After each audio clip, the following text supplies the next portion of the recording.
Hey, Raider Nation, welcome to the Friday Night Live show. Mike Phillip, of course. I'm your host, Jeff, and over there is my boy, Chris. I'm Chris. How you doing? Hey, of course, thumbnail, we got a verse, but you know who we are. Hey, I have a special announcement a little later. Jeff, what's going on? I'm Chris. Chris, I'm Jeff. Talk to myself. Chris, what's going on tonight? I say we start the show.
Hi there.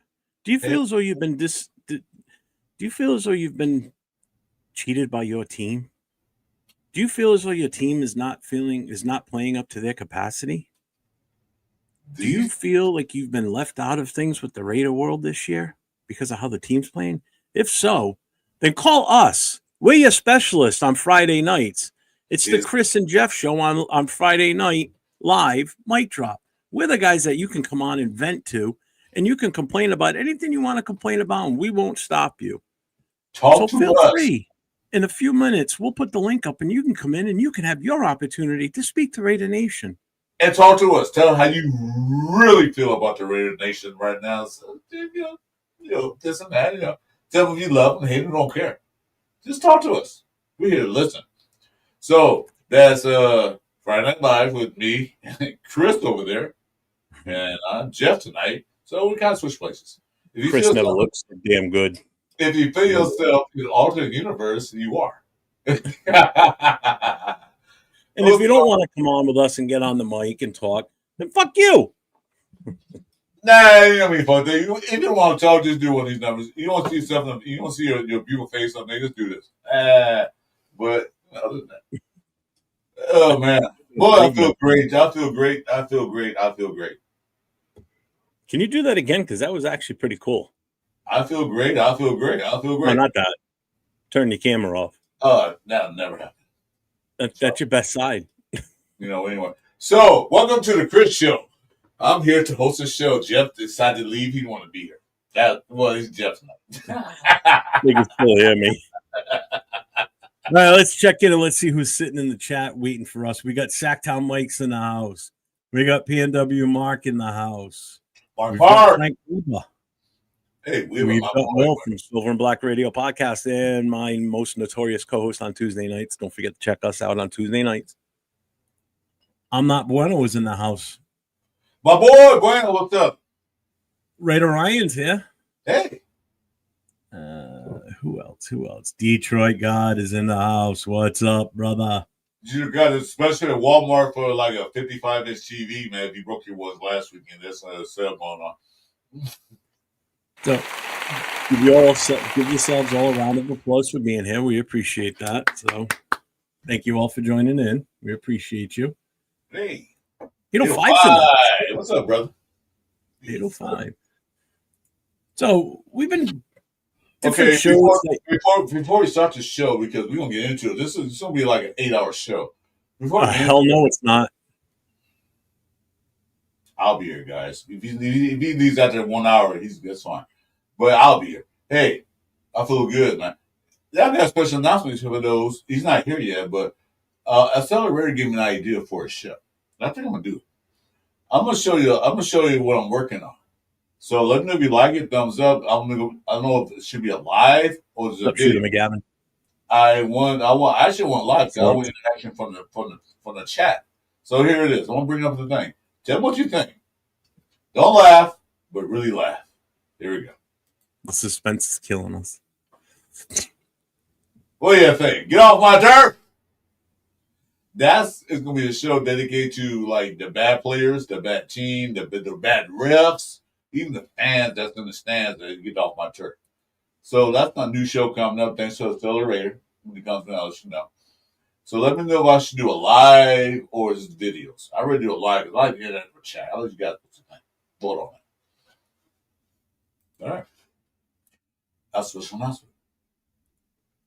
You done now? No, I'll probably have special guests come in. Not you, Jeff, because you're not special. You're family. So. Aw.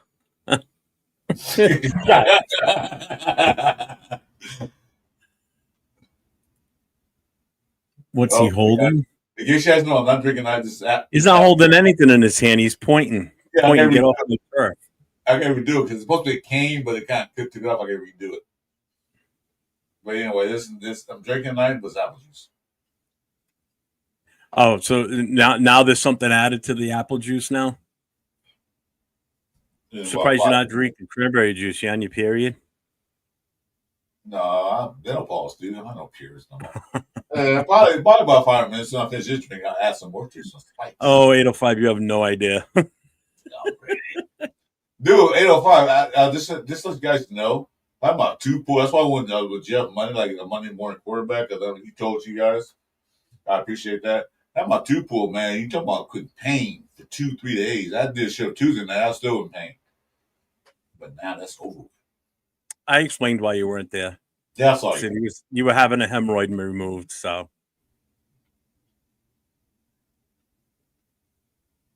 Okay.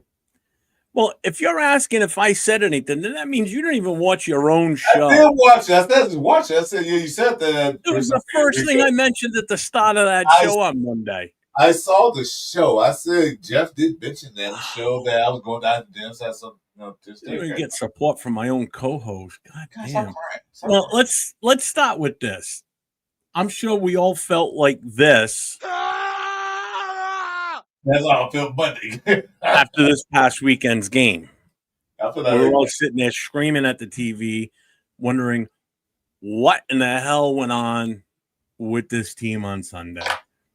I've done plenty of rants this week and just overall disgust for what I saw. And I was told by a few different people, stop panicking, blah, blah, blah. We're at week 3 of the season, going into week 4, and we still got this mystery box of an offensive line. So, yeah, I'm still going to have issues, and I'm still going to talk my talk, whether you want to hear it or not. So, yeah. This offensive line is Swiss goddamn cheese. If anybody that watched our show last night with Nate and I, you noticed our thumbnail was the old meme with the guy with a stick poking the offensive line saying, do something. Because that's about how I felt when I was typing up everything for the show yesterday. I'm like, I'm doing a thumbnail with that guy poking the offensive line saying, fucking do something, because that's how I felt this past weekend and for the last 2 weeks. Because even that first game wasn't the best. But the last 2 weeks has just been a god-awful disaster. And we've got Raider with us already. It was the worst I've seen in a while. And I thought last year was pretty bad. This is terrible. Disgusting. This was terrible. I mean, they got to make changes now. They just expect to win some games. And I watched one of the content creators. I'll say his name, Sanji. He pointed out something very interesting in his chat. It was like 2 days ago. The Raiders run too many shotgun formations. Too many.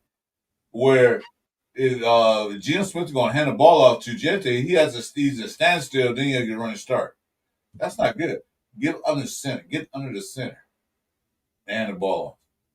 And then shotgun tells to the defense like, "Oh, let's shoot their run." What's up, Will? Yeah, I was waiting for you to say hi to him. I didn't even get a chance to say hi to him other than here's Will, and then you started talking. So, hey, Will, what's going on, brother? How you doing? Welcome to the show. What? Well, you brought me when I was talking. You guys see what's going on? See? You see what's going on? You see what's happening here? I got you 805. I'm going to send it to you right now in IG. You see what's going on now? You see what's happening? Hey, man, it's all good. It's all good, family. How are you guys? Good. Good, Will. Good, Will.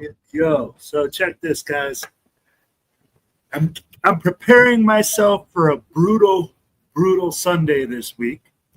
You know, as you guys already know, it's been a struggle this whole week trying to figure out what's going on with our offensive line. And, you know, Pete Carroll isn't giving me any more relief from the whole stress of the week where we keep talking offensive line.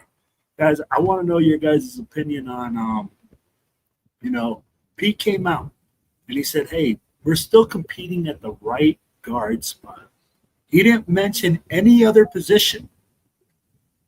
I said that on Wednesday night on my show, and I said it last night with Nate. I said, so there's competition on the right guard.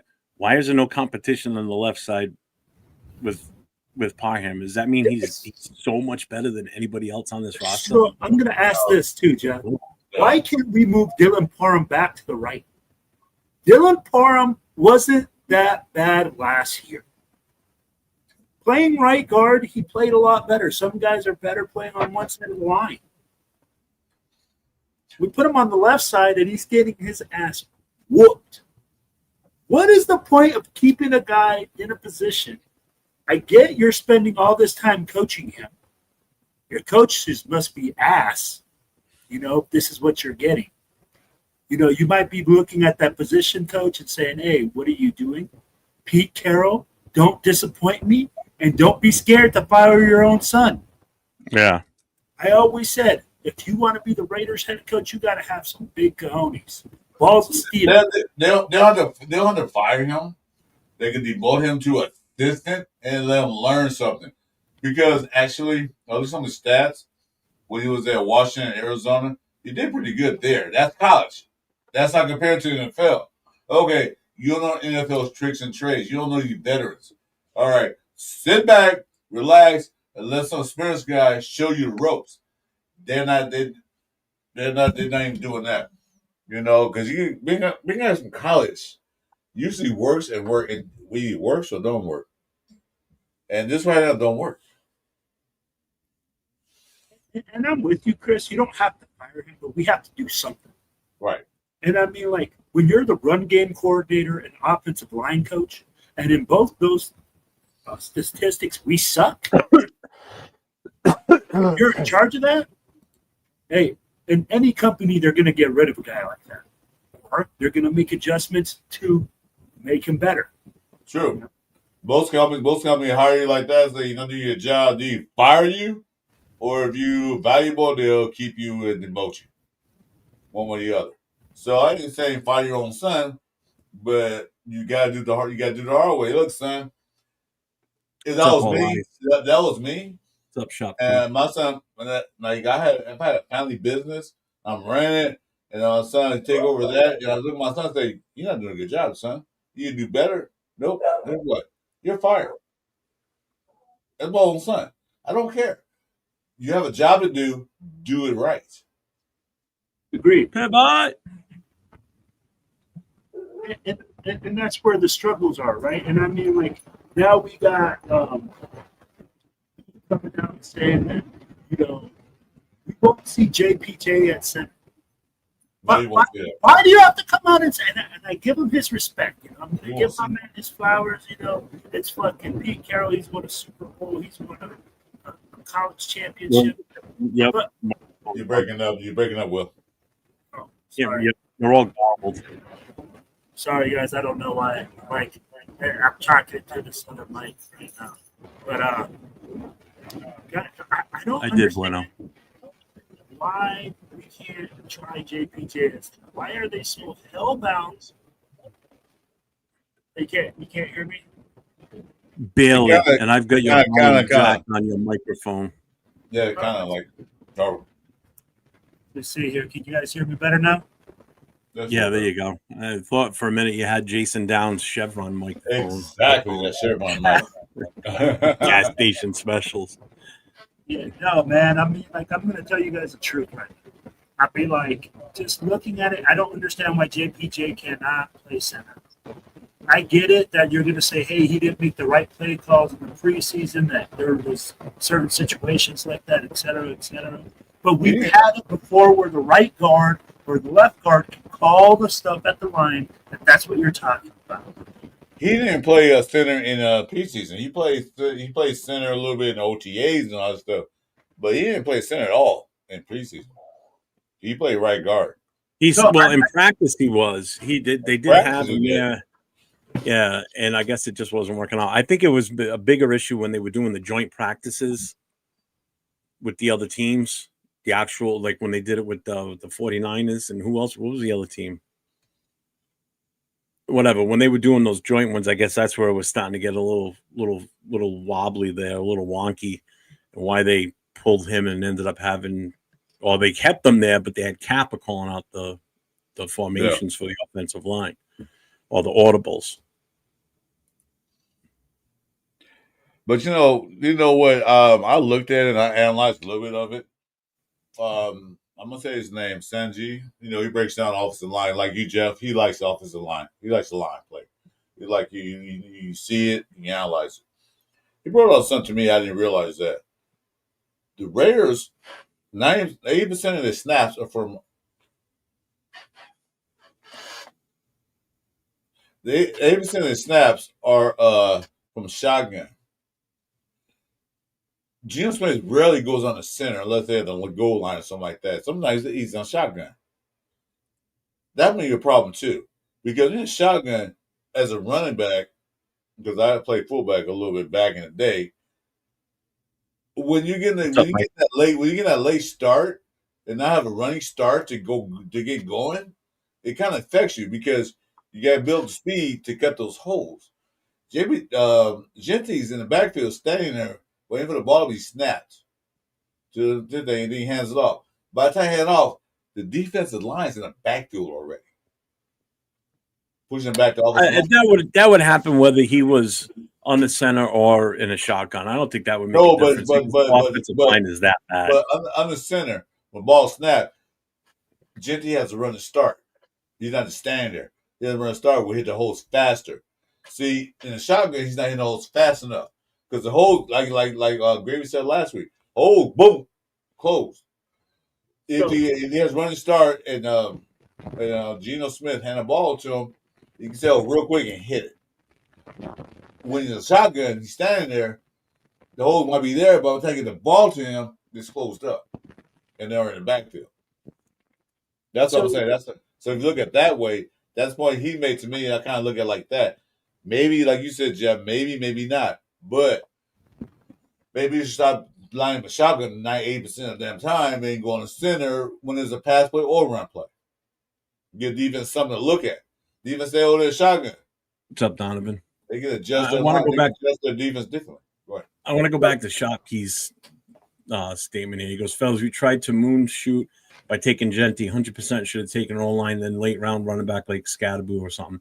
And that's exactly what I said. And that's why if anybody was watching the draft night on round one when we picked Genty at number 6, if you watch my reaction says everything that night. He threw his hat.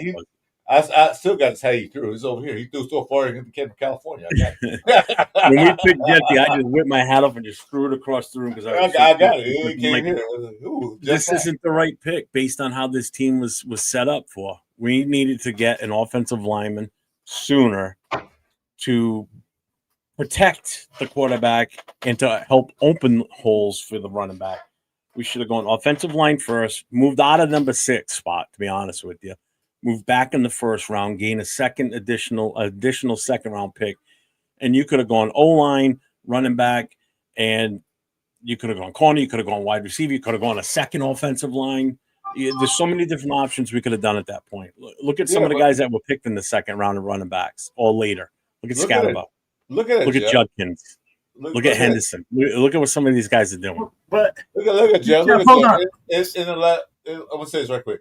In the last season, when AP was there, when they fired the offensive people and they put a Philbin in there, the line got better. We were starting to run the ball a little more effective. Not big gains, but we was getting more average. So I don't know. I don't know is what they doing there, but we ran better towards the end of last What's up, season Dave? than now. I'm sorry. Go ahead, Will. All right, so I'm going to address some 3 things. Chris, you're absolutely correct that we need to go from underneath center. The reason is because it's the play action game. Okay, it's more deceptive when the quarterback turns his back towards the offense. It makes it harder to read whether it's going to be a run play or it's going to be a pass play. That's why it's so effective in the run game, because when you turn your back towards the defensive line or the defense doesn't know the way to react. Also, when we come out of shotgun, the things I don't like is I don't understand why Chip Kelly has gone away from his zone read. We need to use Geno's athletic ability to extend plays, like we talked in the preseason, and his ability to read the defensive end. If we can't block 4 guys, let's block 3 of them. Let the one guy go loose, read him, make him right, make him wrong, make us right, and make a big play. All right. 2. Or 3, I want to talk about the draft. Guys, I feel like we're going on about the draft. I feel like it's too early to evaluate that process. The draft should be evaluated 3 years later. I get that we are all going to say, hey, right now our offensive line is struggling, et cetera, but we cannot say that Genty was not a valuable pick at 6. He was the best player on the board at that time. Bowers was the best player on the board, and we didn't need a tight end at 12, and we still drafted him at 12, and he turned out. I think we need to be patient with Genty. I think we need to evaluate him correctly and look at it from there. Look at the yards after contact when it comes to his evaluation. A majority of his yards are coming after contact right now. I agree, Will. You know, you can't evaluate draft picks. You have certain guys who come out of draft who makes a statement right away. Not many, but there are some. Our draft class didn't make any statement now because you got Besh out there. They haven't done nothing. No, the bench is trash.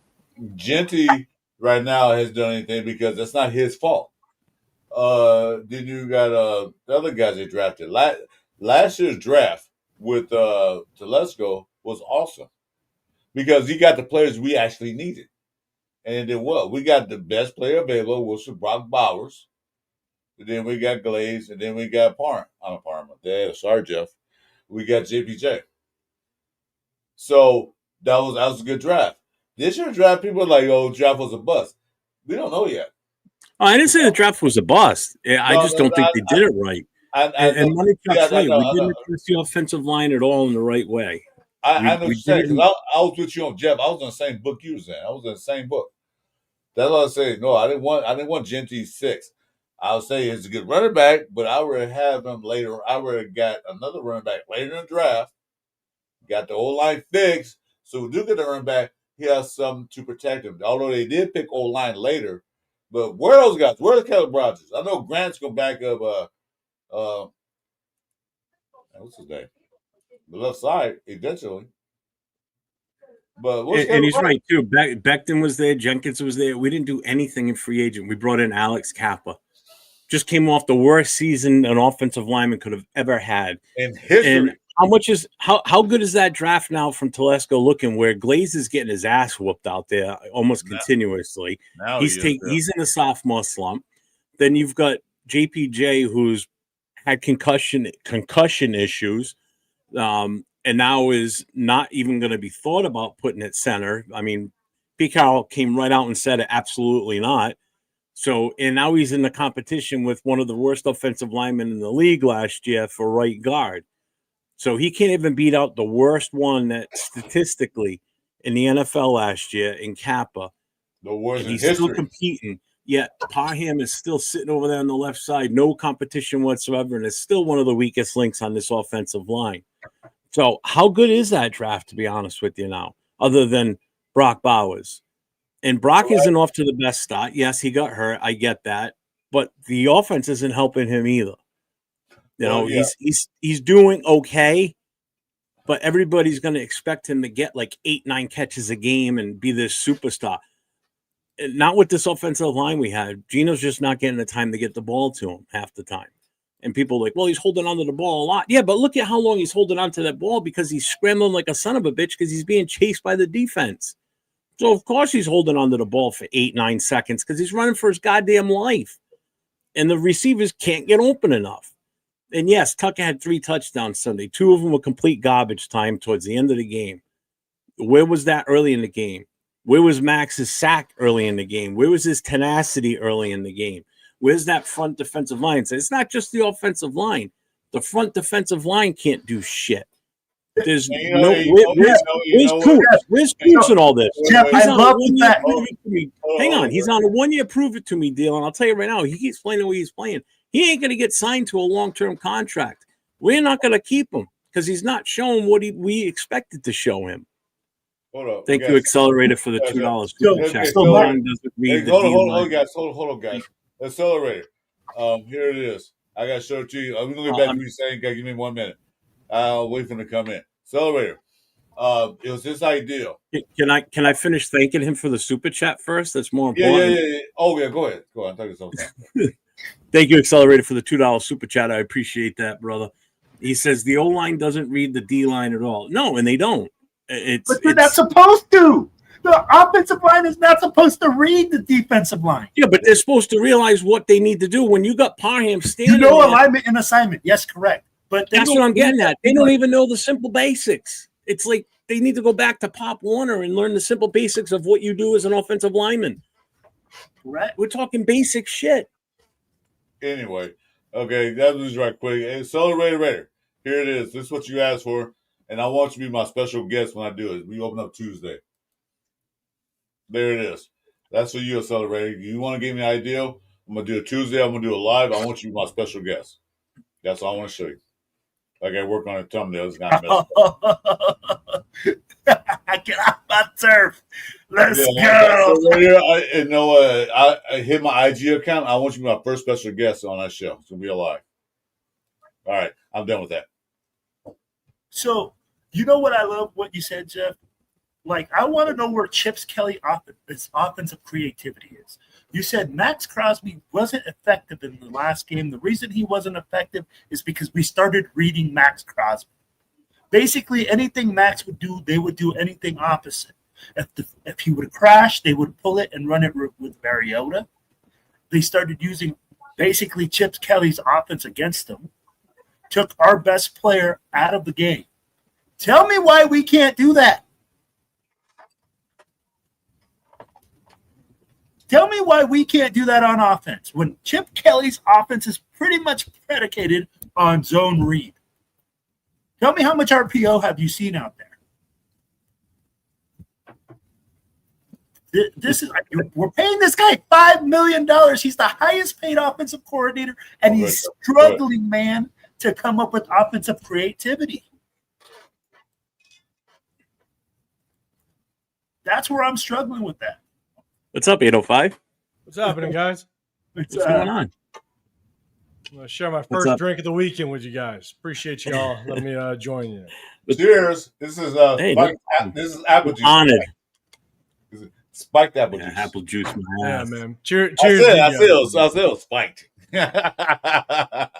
He's been sipping that apple juice all day. I can already tell. Right. I was good. My tooth don't hurt no more. As long as that apple juice tastes good. Says it's so stupid.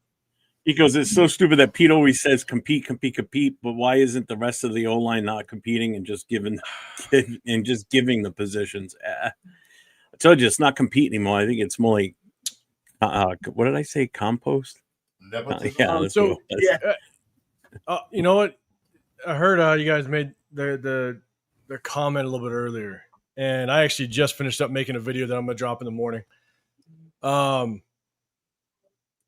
So when Pete Carroll made that comment earlier today, one, he completely squashed the whole moving JPJ to center. He squashed that earlier in the week instantly. Said that's done. Yeah, absolutely not, he says. And then in today's press conference, he said that JPJ and Kappa, they're still competing. And so I know you guys mentioned, where's the competition for Dylan Parham? If we talk about compete, where's Dylan Parham's competition? Because look, Carlos Rogers he's struggled in the preseason. He needs more time. That goes without saying. And so my question is who is truly going to compete with Dylan Parham? So I went back and I looked at Kappa and I said, okay, has Kappa ever played left guard? He's never played left guard in his entire NFL career. And so then it hit me again saying, okay, if Kappa's never played left guard, why the hell would you bring in a veteran that you knew Parham was going to struggle coming this year? We were hoping that Jordan Meredith was going to continue to be guard because he was solid last year. JPJ stays at center. Why the hell would you, bring in a veteran guard that couldn't play both sides, that couldn't be a swing guard, that couldn't provide competition or potentially a replacement if someone went down at both guard positions? You brought in not only the worst starting guard statistically last year, you also brought in somebody that only played one side. He never played the other side. To me, I feel like that's another just complete screw up by John Spytek in the offseason. Why the hell wouldn't you bring in a guard that plays both sides knowing that Parham struggled last year? And so to me, I went back, I kind of did some research when Pete Carroll only said the competition on the O-line is at the right guard position where JPJ is. I'm sitting there going, well, where the hell is the competition for Parham? And right now, Parham's sitting pretty. You know, that's exactly what I said when I said I gave it one of these. I gave it one of these as I was listening to that. I went, "Are you freaking kidding me?" Threw my hands up in the air and went, "Are you shitting me?" You know what I say about Kappa? I don't know because he played with Spike on the Spike against Brady. What's up, guys?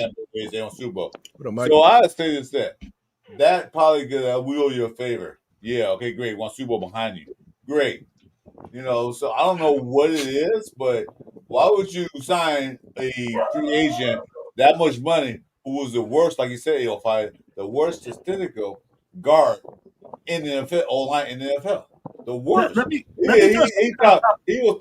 was a top category of the worst. What's up, Billy Davis? Go ahead. Hey, Billy. Hey, Chris. Guys, before I go drop off my daughter real quick, I want to leave off with this.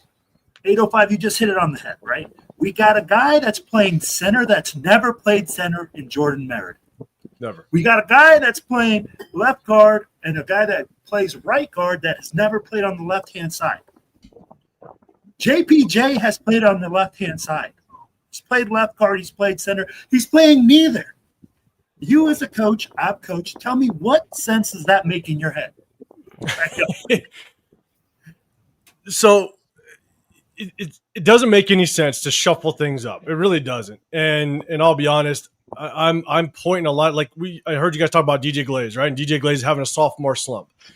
My question is it more of DJ Glaze being in a sophomore slump, or is it more our offensive line coach isn't doing a good job? I mean, everybody has regressed. Sub donuts. So I'll tell you like this. We've come out and said that Tom Telesco's guys were like ass picks. They don't look that great. Look at them with Jim Harbaugh right now. Look at them with Harbaugh. They look good. Those guys look sharp. I hate to say it, but yeah, you're right. You're actually right. A lot of the difference, fellas. Right. I got to go drop off my daughter. I'll be back, fellas. Okay. See you, Will, man. We'll be here. What up, Mike? What's going on, brother? Like you said, I'm doing good, 805. How are you doing, man? Good, like, man. Good like I said earlier, I don't know if you listened to that. Last year, towards the end of the season, when they got Philbin as offensive line coach, we blocked better, we ran better. I don't know what the situation now. Did they digress? No. I think it's the scheme they're changing. I think the way they're playing is changing. And the guys not used to that. I don't know. It's just they need to get an offensive line coach who can coach these guys up. Because for one thing, is that Glaze just got burnt a lot of things. Maybe with the scheme he playing, offensive line coach now, is not the scheme you just played last year. Because every offensive line have played better in different schemes. You got zone blockers, you got power blockers. What is Glaze? Is it a power blocker or is it a zone blocker? What do you think? DJ Glaze? Yeah. Is it a better zone blocker or is it a better power blocker? I'd probably put him at a better zone blocker. But the thing was, is last year's is Luke Getsy actually did both, and DJ Glaze was a very good pass blocker, but he had to improve on his run blocking based on what he was at in Maryland, and he actually surprised me with his run blocking ability.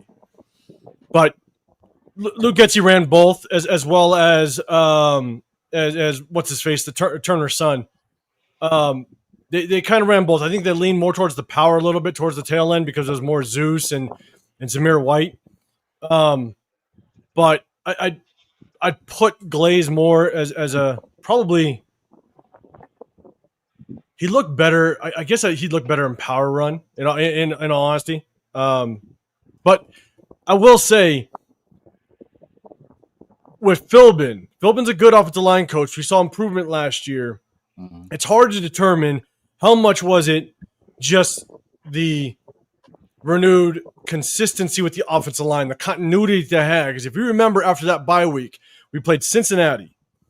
Prior to that Cincinnati bye, there was no consistency. We had nothing but injuries. JPJ missed the first 3 games. We were shuffling around rookie offensive linemen. Colton Miller was still kind of getting his way.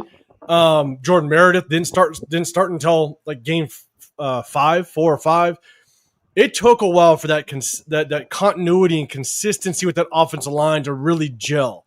So the question is how much was it just they now had some consistency? Because that Cincinnati game, 3 offensive linemen went down that game. I remember I was thinking it. The announcers were thinking, "Oh shit, are they going to start prepping an interior defensive tackle to play O-line?" Because you had 3 offensive linemen go down that game. And so how much was it the O-line was improving in Philbin, or how much was it that they just had consistency towards the last 5-6 games of the year? I don't know which one. It's just worth asking the question. But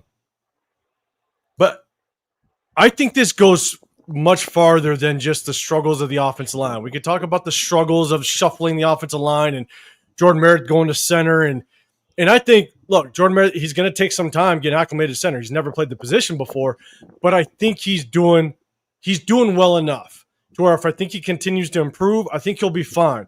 I also think JPJ is going to be fine at guard once he gets in there. I think I agree with you on both things. Yeah, I agree with that too. Exactly. Me too. I'm not panicking about JPJ not specifically playing center. I think ultimately I think it could work out. I'm more concerned about Dylan Parham. Like, that's my biggest concern right now. And where's his competition? But and I saw a comment like, where's Meredith's competition? We have Will Putnam, which I think is horrible. There was an undrafted free agent that we picked up this past season that actually I think was playing better than him. I'm blanking on his name. I can look it up. I have notes from all the preseason games. Is that the one? Forsyth? No. Forsyth's going to make me drink again. Because I'm trying to remember who the other offensive linemen we picked up. Those are the only 2 that hit me right away. There's an undrafted free agent that played guard and center that actually looked pretty good in free agency. I was hoping he would make. No. I don't even talk about. I can't think of his name. I know exactly what you're talking about. I can't think of his name. He hold on. I got my note. I mean, with Meredith, the only game I really have an issue with Meredith was that Monday night game was his snaps were bad. He was off that night. But he looked okay this weekend. I didn't see any goof ups with the snaps. I mean, you watched the film a little bit more involved than I did, and you didn't comment on it the other night when you were on your show. So I didn't see anything wrong with what he did that night. This last game? Yeah. Oh yeah, his snaps improved. Yeah, quite a bit. Gerard Hufford. Gerard Hufford was an undrafted free agent that we picked up, played guard. He also repped at center. I actually thought he was 100 times better than Will Putnam. Yeah, that's it. Yeah, I remember that. Yeah, that's neither here nor there anymore. But my biggest concern is it's not just the offensive line. I think it's the scheme. I think it's the offensive play call. We're so predictable right now. I mean, I pointed out when we broke down game film on Wednesday that Dan Quinn knew something. Whenever we'd get back in shotgun in certain situations, I mean, he sent the house. The guys had their ears, that defense had their ears pinned back. And there was nothing that offensive line could have done, to be honest with you. I mean, you saw Colton Miller getting beat up by defensive ends just because they timed the snap, they knew it, and they just pinned their ears back and went. But to have Genty in on only first and second down and you pull him on third. That's right there. When you said that night, that's what stuck with me. Yeah, that's pass play. Yep. It's not like this is some first and second down, running back that you pulled off the street. No, this is a 6 overall pick. We're going to feed him the rock multiple times a game. The defense knows between first and second down, we're going to be giving him the ball the majority of the time when he's in. And you're basically just you're giving your cards away, which again for me, I think is a hinder on or adds to the struggles that the offensive line is seeing. But then in addition to that, you got to be more creative with Genty. You have to. You can't just stick him in the backfield and just run the rock with them all day long. The defense is going to know, especially if you have already question marks with the offensive line. You're putting even more pressure on the offensive line when you're being that predictable. You can motion. You can motion Genty out of the backfield.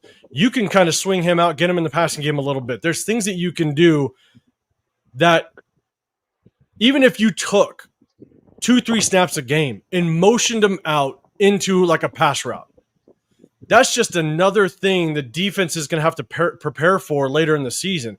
Teams that we go against, week 10, week 11, week 12, they're going to see that we now are moving Genty around. They're just going to have to prepare for it. That's another thing that they're going to have to prep for during their preparation throughout the week. But if you just stick them in the backfield first and second down and just run downhill with them all day long, we want to see a good bulk of that. But holy shit, just get creative. Just show different things out of him. Because if you just pigeonhole this offense to anytime Genty's in and you're just going to run him out of the backfield, the defense is just going to pin their ears back. Yeah, they're just going to stack your box on you because they know you're not passing, first of all. They know you're going to pass when Zamir comes out there. That's for damn sure. That's a given. Yeah. At least, and that's in somebody, I think, who just said it? Money Chuck just asked. Oh, no, he didn't. Ended. Where's Moser? Yeah, I mean, 3 weeks now we haven't seen him. We still don't know what's up with him, when he's coming back, if he's coming back. They still haven't said anything this week either. All we know is it's been healthy scratches, and it's been for like some sort of personal reason. Well, and then that Donuts Duncan. Who the hell is that? That's one of Jason Downs' friends. I'm about to say that's a Jeff fan. And look, Meredith, without question, he's having some misreads, but you also have to understand is in that same exact scenario. When Meredith has someone head up on him and they were flash dropping in coverage, those defensive ends, the thing is that Meredith is also going to rely on Kappa to make the right read and attach on that block so Meredith can get off of his interior defensive lineman and pick up that linebacker. You're always going to get the most dangerous threat, which is the interior defensive lineman. You're always going to pick him up. If Kappa's late to help and Meredith can't get off that nose tackle and pick up the linebacker, you're going to let the linebacker go because he's blitzing from 4 or 5 yards back. So if Meredith doesn't have the quick enough awareness or quick enough feet to kind of get there to help out Meredith has to stay on that block. Now, could he put his arm out to kind of help try to slow up Wagner a little bit? Of course. But I also think that it's a little bit of Meredith's inexperience at center. I'm not going to take that, throw that out of the picture. But it's also, if you have a weak play at the guard play next to you, Meredith has to be able to step down, help out, which allows Meredith to get off of his block and help out with any blitzing linebacker. So in a lot of those examples where Wagner was blitzing up the middle, Kappa was nowhere to help. Nowhere. He was late to it. Meredith had to stay on his block because you let that interior defensive lineman go, man. It's either the linebacker or that interior defensive lineman taking out Gino. Pick your poison. and you're always going to stay on the closest threat to the quarterback. Mm-hmm. So it's man, I just think scheme is also hurting us as well. That's I think the scheme what we're doing. I think they're running schemes that they should have ran in preseason. They didn't show a lot of plays. They try out players. I think it's a scheme that they're running. They're not adjusted just as of yet. I think what Chip Kelly want to do is certain things. My problem with the scheme is they ran too many shotgun plays for me. Geno Smith not understanding as much as he should be. It's not like he turns back to quarterback like Will said, where they don't know it's going to be a play action, or maybe an RPO. Well, RPOs run out of shotgun mostly. But I think it's a scheme that they have problems with. They're trying to learn a new scheme with Chip Kelly. And their blocking schemes is kind of a little off. And that was that game we watched, Jeff, that one game where they had three guys blocking one person. That doesn't make any sense to me. That was the Chargers game. Yeah. The three offensive line blocking one person. And like, what are you guys doing? I noticed. I didn't notice it in game. I noticed it when 805 and the crew were doing it on the War Room that night, and it was Parham. He was standing there holding his spot, and you had Kappa and Meredith blocking down on one guy, and then all of a sudden, last second, Parham turns to his right and puts his hand on Meredith, and Zero just blasted right by him because he was just kind of hanging back in the linebacker spot, kind of playing the pass, possibly the run. And then he just, as soon as Parham put his hand on Meredith to help out with that block, that's three guys on one defensive tackle. Zero blew right by him, chased Geno down and sacked him. You know, if Parham would have held his spot, he could have, even if he didn't hit him directly and stopped him, he could have chipped him and knocked him off of that, where Geno could have made something happen of it. No, he gave up they sacked him for like an 8-yard loss on that play. It's like, what? That's a basic thing. It's like, what the hell are you doing? You don't need to be three guys on one guy. The two of them had him already. It's like he felt like, I got to look like I'm doing something. I can't just stand here. You should have done. Why are you moving? That's actually an issue that I saw when Parham was a rookie. When Parham was a rookie, it was even worse. I mean, he buried his helmet in the blocks. He had horrible eye discipline, and it was definitely a struggle for him. He improved the second year, but he's kind of getting back to that poor eye discipline. He does not see the stunts in front of him. For him to, and it was a delayed blitz by Deion Henley.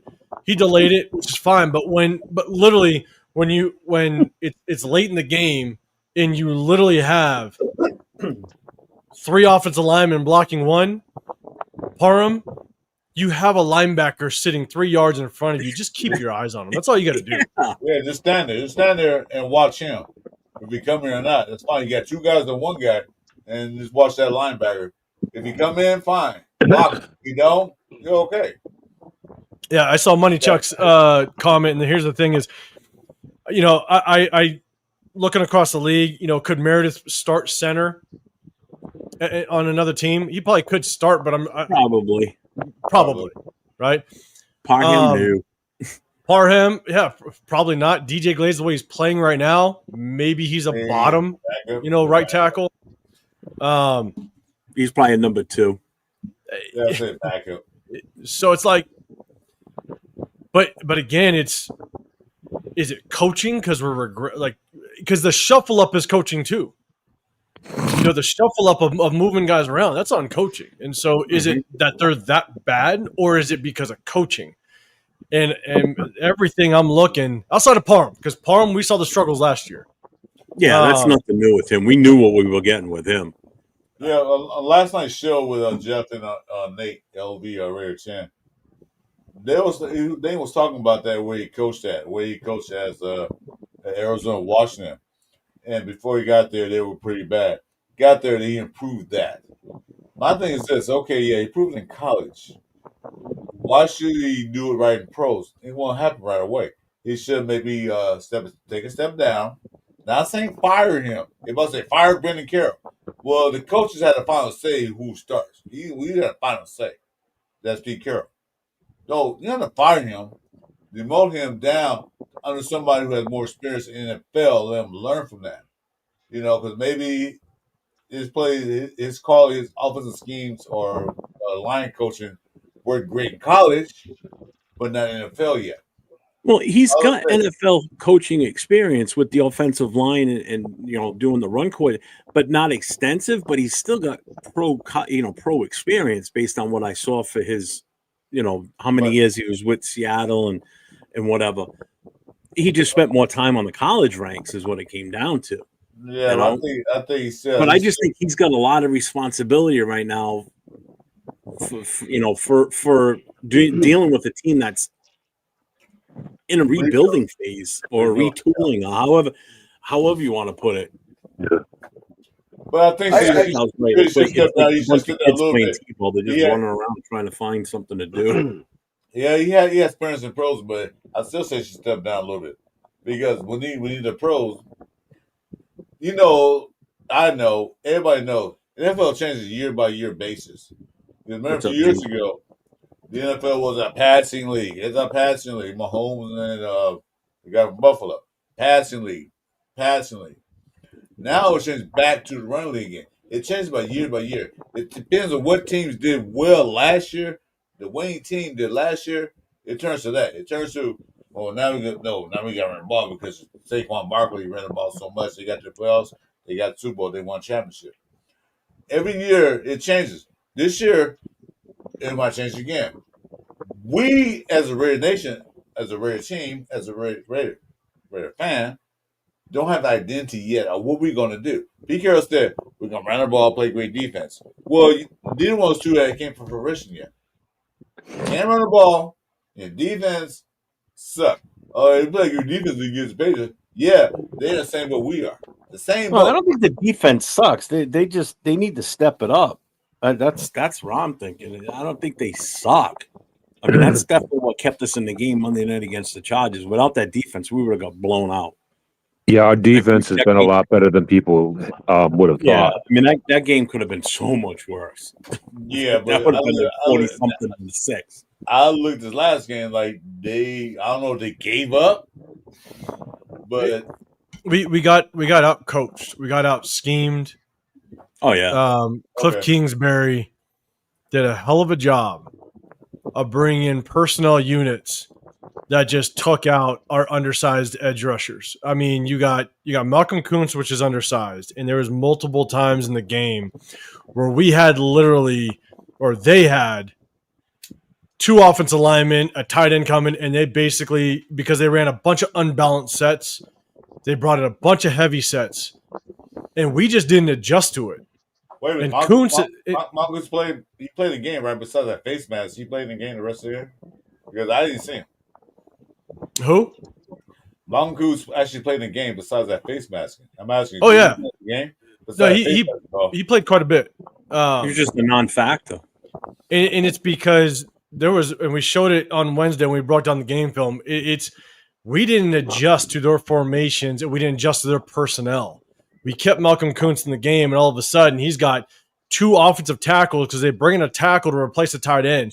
He'd have 2 offensive tackles in his face plus an extra tight end because they motion over to the heavy side.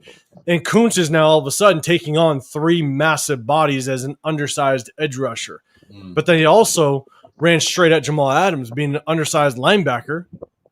They just went right after us. Yeah. And the thing is that I pointed out on Wednesday is not only did they just kind of out-scheme us formationally, but at the same time, they widened their splits.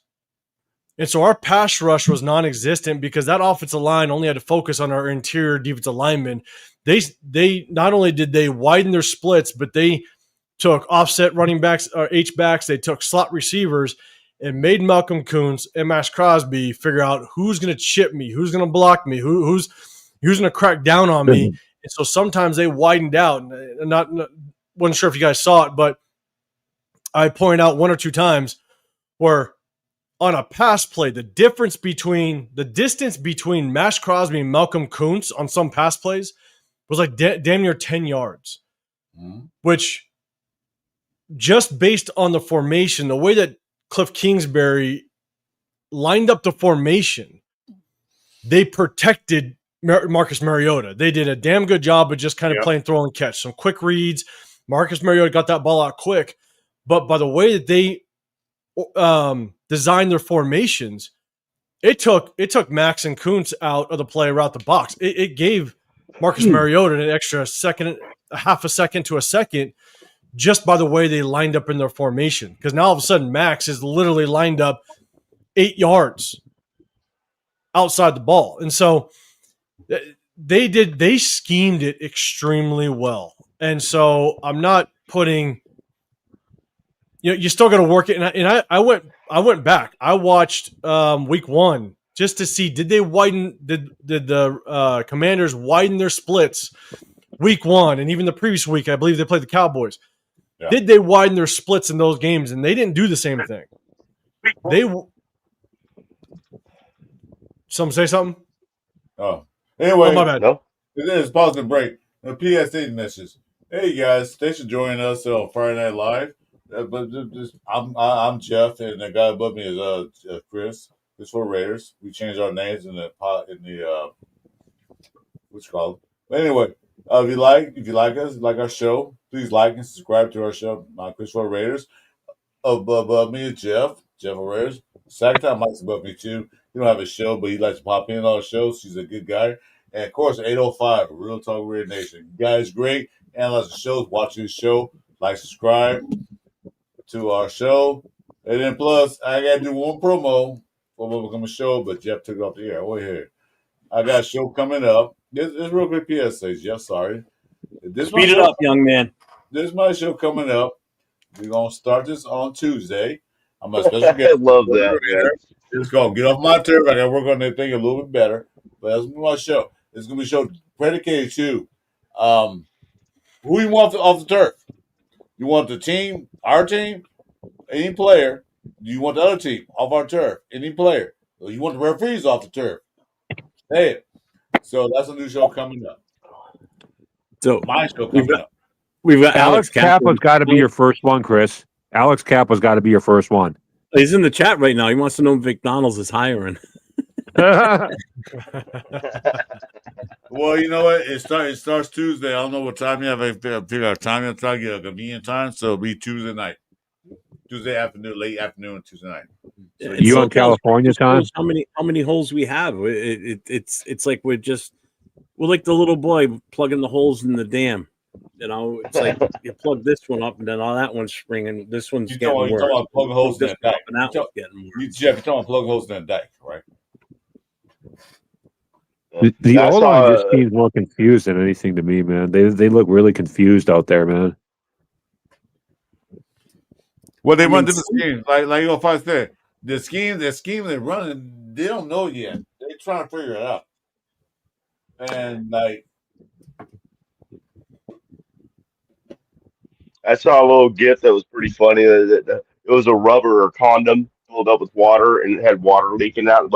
Yeah, it still protects better than our offensive line. Still better than our O line. So, what do you think about Alex Kappa, Chris? What do you think about him being your first get off my lawn person? Yeah. Well, here it is. When I do the show, I'm gonna have the chat respond, and they're gonna vote who should get off our lawn, my turf. Oh, very cool. Very cool. Yeah, it'll be a live show. I was gonna do a video, but I already do a live because I wanted to interact with the chat.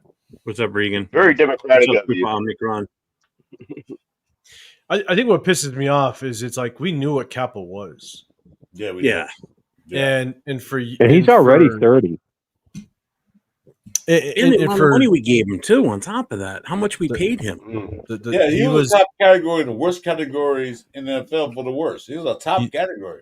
He was the second highest paid free agent we went after. Yeah, Gino was number one. Kappa was number two. And he's already 30, so he's not really going to get any better. So Super Omnicron's got a good question here. Anybody feel the season over with the loss to the Bears in SoCal? You think they're blowing it up and starting over again? JPJ is out or traded. Your thoughts? Well, I don't think the season's over, but I'm not looking good. I don't know, but Anthony's on the right page. Anthony's on the right page. I'm just saying. Yeah. What did he say? What, that he's a Hall of Famer? You just wait, people. I bet you He's any literally money the this best guy out there, I'm not Raiders gonna lie O-line will right get in the now. Hall of Fame. What's up, Anthony? He's going to get it with AOC, as Demote says. He'll be at AOC. And Jason, we can only hope that Parham gets bent. And again, my biggest thing, like 805 said, was when they said that they're still doing competition at right guard with Kappa and JPJ. The first thing that I thought of is like, why is he not saying there's any does that just tell me that he's that much better than anybody else that we've got for an option we could throw out there, left guard? Is Caleb Rogers really that bad that he can't even beat out Parham? Or that we can't even just keep Kappa at right and move JPJ over to left? I mean, Carlos Rogers, he struggled in preseason. He did. Well, I mean, anything. We need something to spark something. If it means putting them out there and just giving them a shot and saying, fuck it, go for it. Right. I mean, what do you got to lose at this point? Can't do much worse than what we already are. I agree with 805. He said a scheme. I don't know if they know the scheme yet. I think they don't know the scheme. Because I forgot the comment. They lost out there, so they block a scheme. They're lost. Yeah. What up, Rob? What's going on, man? Hey. What up, man? I'm doing good. What's up? What's up? What's up, motherfucker? What's up, motherfuckers? There it is. Thank you, Robbie. And he's still giving me shit. He goes, Jeff, we got it. Because he always said this early on that I didn't want a black quarterback. I never said that for the record. I don't know how that ever started with him, but he always busted my chops about it. Yeah. What's up, Chewy? I think this Bears game is really the ultimate test. Last week, getting blown out was unacceptable. I could care less. Short week, Commanders having extra time, all that stuff. And the one thing I will say, and I didn't get an opportunity to kind of just post a video on this last week, but typically if you ever see a backup quarterback come in and he enters in the game or he gets his first start, after an injury to the starting quarterback, typically backup quarterbacks will do well that very first game. And then they come back down to earth after that because the defense doesn't have enough film. They don't know exactly what the offensive coordinator wants to do with that quarterback. Look at Dalton against us last year. Yeah. Right. It's just, and then Dalton came down to earth. Right. So I was worried. I was worried with Mariota. Going up against him, not because he's good. It's just because you just don't have enough film to know what Cliff Kingsbury wants to do with him. But then, they're coming off of 4 extra days. We're coming off a short week. It's not easy at all. So I expected them to hopefully be competitive. And you're going the East Coast, so I wanted them just to be competitive. I posted when the schedule was released. I posted a video on my whole breakdown of the schedule, and that was one thing I said is that this game is going to be probably the toughest game on our schedule just because of the way that it's made up. But with that being said, it was tough. It's unacceptable to get blown out like that. But here's my thing. This better be a comeback game. I mean, I don't want a competitive game. I want us to beat the Bears. You better beat the Bears. The way the Bears played against Dallas, I think Dallas is one of those teams. But the way they put points on Dallas was kind of concerning. If they do the same to us, if they read our defense like they did, like the rest of the Commanders, that's concerning. If we're a predictable defense, the Bears with Ben Johnson is going to carve us up. That's what I'm worried about. But here's the thing. That's right. You look at their scenario, right? Brand new coach with a brand new quarterback, brand new coaching staff, the whole thing. Like they are somewhat in the same situation as us. It's like when we played the Patriots, right? It's kind of a new regime. And now this is our 4th game. This is where the offense is going to take time to kind of come together. Offenses are always the hardest to kind of come together when you're a brand new quarterback to a brand new coaching staff, brand new OC, the whole nine. But the Bears in the same situation. So there's really no excuse.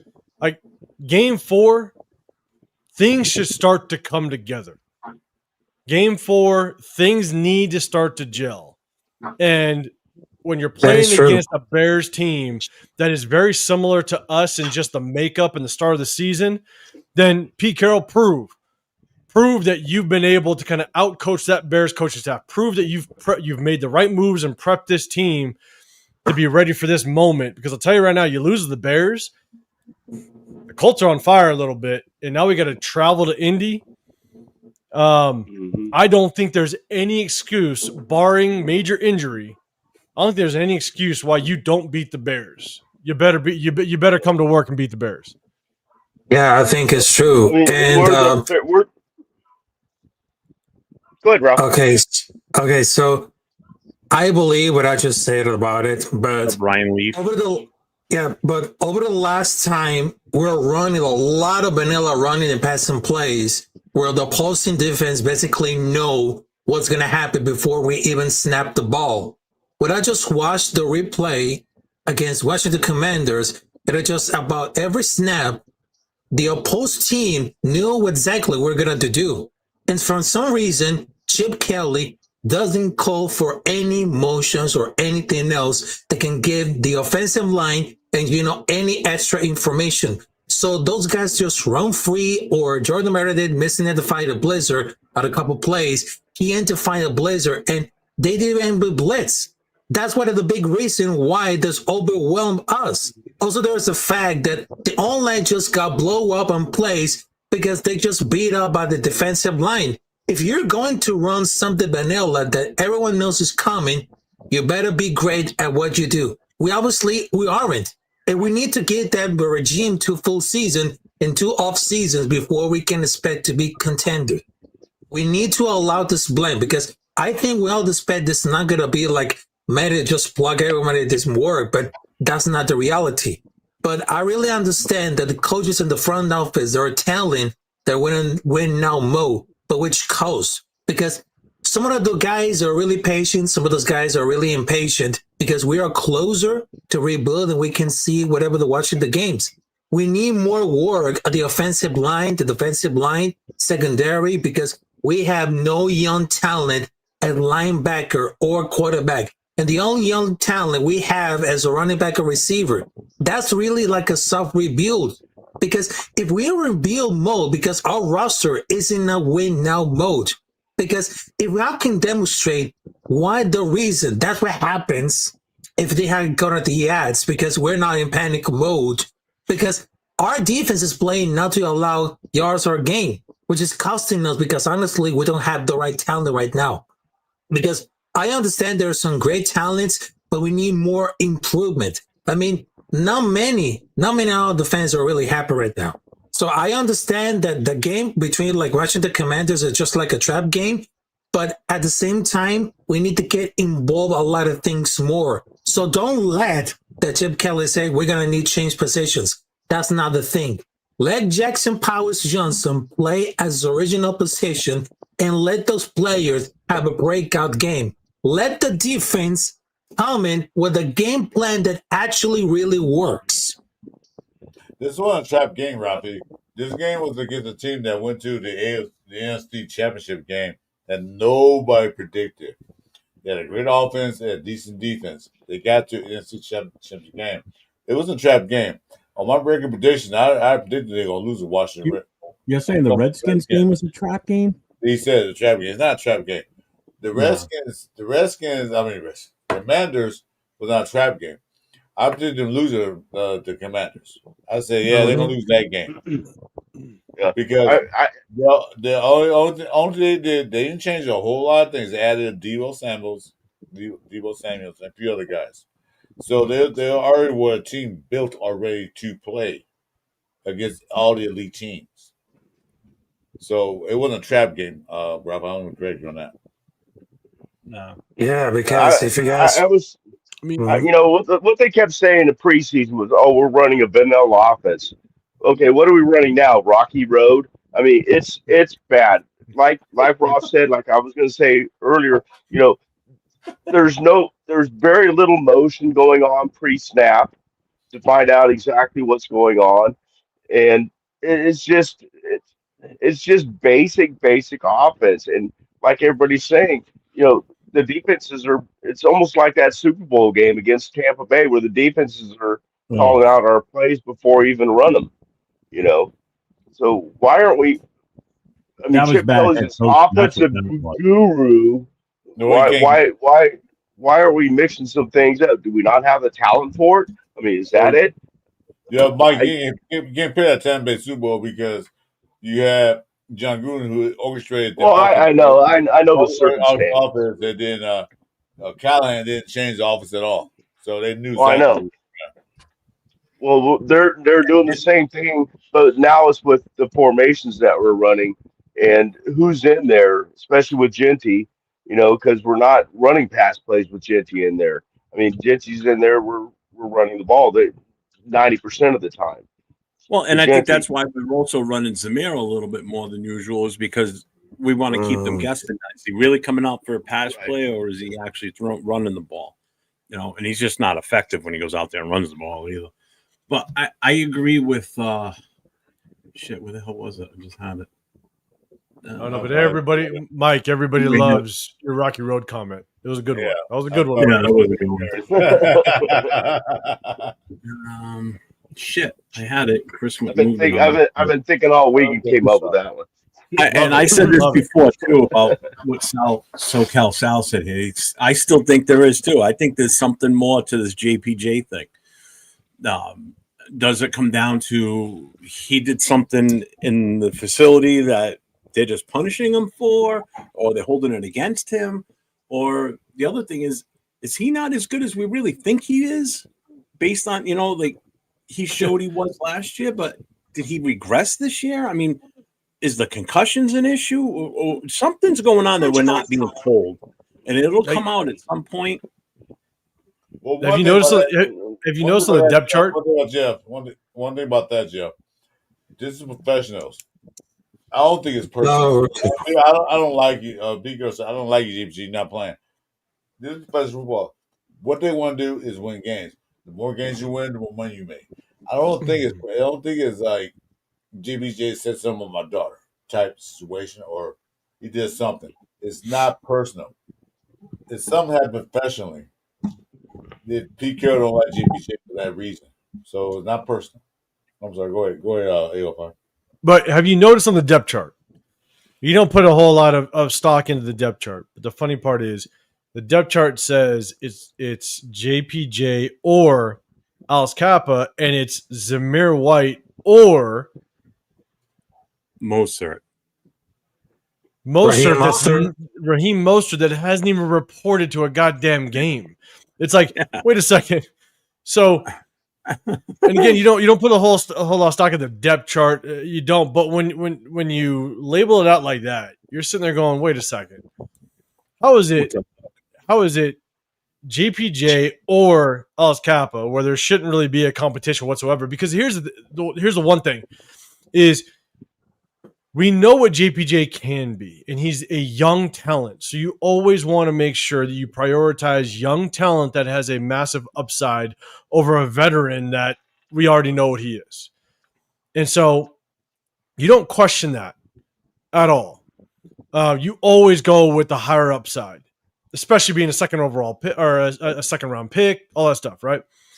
What's up, But then on the depth chart, you label it the same as Zamir White or Raheem Mostert that's been gone all season. It's just like that's just another little jab, in my opinion, to JPJ a little bit. That's just like really, it doesn't like what you guys are saying. It just doesn't seem right. There's something going on that just doesn't seem right. I've never seen that with any other team that's like this. You get a guy that was, just so awesome last year, and you kind of expected him to do the same thing, if not even be better this year, and he's regressed to the point where he's in a competition with Alex Kappa, and they can't even, and they're not even, there's not even any talk of, hey, let's put him at left guard, which he did play a little bit of last year, and sit Parham. They're not even talking that. They're still keeping Parham. How Parham even made the roster sometimes just goes to show you how bad our offensive line room was based on who we got rid of and who we kept. That it was so You know, that Parham's that good that we kept him? Come on. No, Parham's there because he had BBL, so that's why he's still there. The only thing I will say, and again, I'm not making excuses, but you just got to kind of look at the whole picture, is JPJ does have concussion issues. Yeah. And Why is he I don't wearing know. Guardian helmet? Yeah, I don't know. I mean, he should be with his past history. But What's up, Anthony? the thing for me is there something going on that, I mean, if you could imagine, right? You got a player that has concussion issues. He's had concussion issues since college. And what happens if the doctors are saying, look, this is a lot of concussions. This is happening. What's going on? Are they questioning just the durability of JPJ? Are they questioning the fact that maybe JPJ is just one more hit away from something actually happening? Yeah, I don't know. Good thing. I have no clue because there's so many question marks that it's hard to tell. Why would you even think Kappa is a competition for JPJ? Like, that just doesn't make any sense. And so is there something going on that we can't see inside the building with doctors and stuff like that? And they're saying, look, this guy can have a collision and go down at any moment in the game, so you better prepare life without him. I don't know. Again, it's just looking at all angles. So, yeah, can I add really something about like the case? Because I'm kidding. Go ahead. Go ahead. Okay, but I gotta tell you, I mean, the online cannot continue this figurization. I mean, I don't know if the center is missing calls, the team has weird blocking, maybe both, but it feels like they have it instead of the line of scrimmage. It's something like very crappy or blocking that I ever see, because I know it's not able to game play for a quarterback, which is Patrick Graham. That was into the Burge, which is also concerned. But I understand about like changing positions of JPJ and Alice Kappa. I mean, it's not like rocket science. It doesn't work. But when you tell it about the talent, I mean, the online talent is weak aside from Mill and maybe JPG. If he can better, and Sheem isn't bad, but Song doesn't seem to be working to the strengths we have. But the coaching is a head scratcher because the line looks like those first 3 games with minimal communication are not being made with adjustments. And I'm trying to be like understand here because there's too many new pieces, multiple schemes, coaches, coordinators, too many different visions. I mean, we have a mixed bag, a person who drafted for one scheme off of the season, and then they can switch the system. So Mark, they just need to stick with Peter for at least 3 years. At least we will draft for a specific system scheme on both sides that can move in a new regime that used to the personal. But I mean, with Kappa, it's absolutely joke. Kappa may be the worst starting online to the league, but JPJ should be winning playing time easily. It's never absolutely joke to say a player to earn this time, but it starts with talent. We don't have really much. Pete didn't hear much. Crosby, Brock Bowers, Jacoby, Chin, Miller, Cole, maybe Carson are the only stand-up players. Everybody else is pretty average. It really sucks around the ball talent. That is not much talent. You can bring in any coach or you can run any scheme that you want, and you won't get that with it. Once more talent developing happens, then we can assess the coaching and schemes. We all know that Pete Carroll is a good coach. His body of work shows, but he has given a Bear Cup award, and he and his staff, in spite of have a lot of work to do. This is like at the bottom 10-10. And all the fans is talking themselves over happening because I know that if Ken is under the belt, but the line looked better the last year, but right now mostly same guys, they should be starting to admit and go with there, not completely regress getting bullied for 4 guys every down. But if you say that shit about like the center coming up there, I mean, we can even run plays under the center because Jordan can snap the ball security with the entity over him. He also mentioned about the protection calls, but the line is getting free rushers, the A gap every game. But I understand they got to put the line how back to the end for the last year. But should be under the sign to kind of spread a little bit. But I think that they're not going to change position. Amen, motherfucker. Oh, There you go, Raph. Do your thing, man. Yeah, Love Ralph. it. Hey, motherfucker. wow. Hey, little girl, hit me up on IG. Like about 6 months start. Yeah, the point's well taken. We have talent on this team. The talent's not being utilized yet. Yeah, Because but do we really? one thing, first things first, they have to take care of both lines. Not only on offense, but on defense too. They got talent on the team. Every NFL have talent on their team. That's why they get drafted. That's why they get picked up with the undrafted free agents. These are the best players in football in the whole United States. The best. They have talent there. Utilize no. You have to utilize Genty? No. Genty is not that type of running back that's going to cut and break tackles like cut and hit holes. He can hit holes. He can see them. He has good vision. But he's not that kind of running back that we think he is yet with the offensive line. Okay? We have to get offensive line better to create a hole and hold that hole. You can create a hole, boom, but it's closed real quick. You gotta get the offensive line to hold it hole for enough seconds for it to be cut. I think I said earlier. I don't know. AO5, I don't know if you heard my comment earlier. That the Raiders run a lot of shotgun formations. Mhm. I don't know if that's a good thing or not. Why not put Geno under center and run that play action pass? That way, Genty get a running start if they're going to run the poker. ball. You know, if he's standing still. I ran track and field. I ran all that stuff. Running starts are the best. You know, you get a running start, you go. Standing still, no. You don't end a running start. You don't want to run and start if they're going to run. Get linebackers something against that. Genty's running. Oh, no, but Geno Smith didn't hand it down to him. He went back for a pass. But a shotgun, they can sit and read that shit. Oh, So Yeah, I know. I mentioned it on Wednesday. I posted a video on my channel about it. They have to get out of shotgun. I don't mind them running out of shotgun at times. That's fine, right? Switch the formation, keep them guessing a little bit. That's perfectly fine. Genty is not Genty's running style does not do well out of the shotgun because here's the thing. There's a tempo between shotgun and under center. Right. There's a difference between running out of shotgun and under center. You can attack the line of scrimmage much quicker under center than you do shotgun. It's almost a mentality difference, right? When you run out of shotgun, it's more of a patience type of run, right? Like that zone scheme, you're being a little patient. You're trying to let the hole develop a little bit.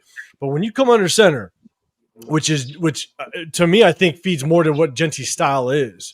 You know, in the NFL, you got a split second of time where that hole opens and it closes. You got a split second. It closes extremely fast in the NFL. You want Genty to get downhill quick. You want him to hit the hole. You want him to be able to kind of get to that second level as quickly as possible, especially. And it's not just about the quickness to get to the line of scrimmage with Genty. It's also because if your offensive line is lacking, if you think your offensive line is struggling, then you cannot run out of the shotgun majority of the time where you're relying on your offensive line to hold that block, sustain that block for an extra half a second. It's just not going to work if they're already struggling. So, I mean, that's right. I would love to see them run 90% of the time with Genty under center, so Genty can get that line of scrimmage as quickly as possible. I mean, I agree with that. I just agree. No, well, here's agree my with that. question. If you're saying that it's a tempo thing and that we're looking at it, wouldn't you just run power with them then 805? I mean, like then it tells you where to hit it, how to hit it, and go there to that hole. If we're running zone and we're running zone read, you know that no matter what, his attack steps are going to be lateral steps waiting for the hole to open up. It depends on the zone scheme. If you're running more outside zone, I don't like it with Genty. I don't like outside zone with Genty. So you're looking at inside zone. I'm looking power and inside zone all day long to where all he needs to do, and I love the split zone concept where you actually pull a tight end or offset. With that swipe front side. across coming across the formation to that backside. I would Gives love him the that back cut. split zone concept with Genty, because the thing is Genty, you get downhill quick. Yeah. And the thing is, if the hole's there, you hit it, because all you're doing is you're reading that play side guard. Depending on what the interior defensive lineman does off that play side guard. If he goes out, you go in. It's a typical standard inside zone concept. But if he can get that one cutback lane and he's gone, take it. So you can show zone, but also run power at the same time. But we're getting whooped. But We're getting whooped. If you look at the college game, Ginny's best runs when you get that second line defense. We get a second line defense past the linebackers. No, Chris, I agree with you, but I'd be like, just look at it. We're not even running zone. We're getting whooped. Our double teams are getting whooped up front. You cannot move them. The point is, he's not getting past that. Exactly. He's not getting past that first line defense. He's not getting past that. Once you get past the linebacker level, past the DBs, he's gone. He's done. I mean, it's true. If you're talking about Ashton Genty, look, I get it. He's not the problem. Every top rookie running back is kind of struggling right now. So at least he can see that. I mean, for example, Saquon Barkley only had 46 yards, and Genty will have his time. Rafa, back up. What did you just say about the rookie running backs, that they're all struggling? I was saying every rookie running backs have been struggling.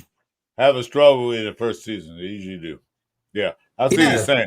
He said they're struggling now. He said usually rookie running backs, there's a few exceptions, struggle in their first season. Yeah, that's what I'm saying. Have you paid attention to the rookies that are out there this year? The rookies No.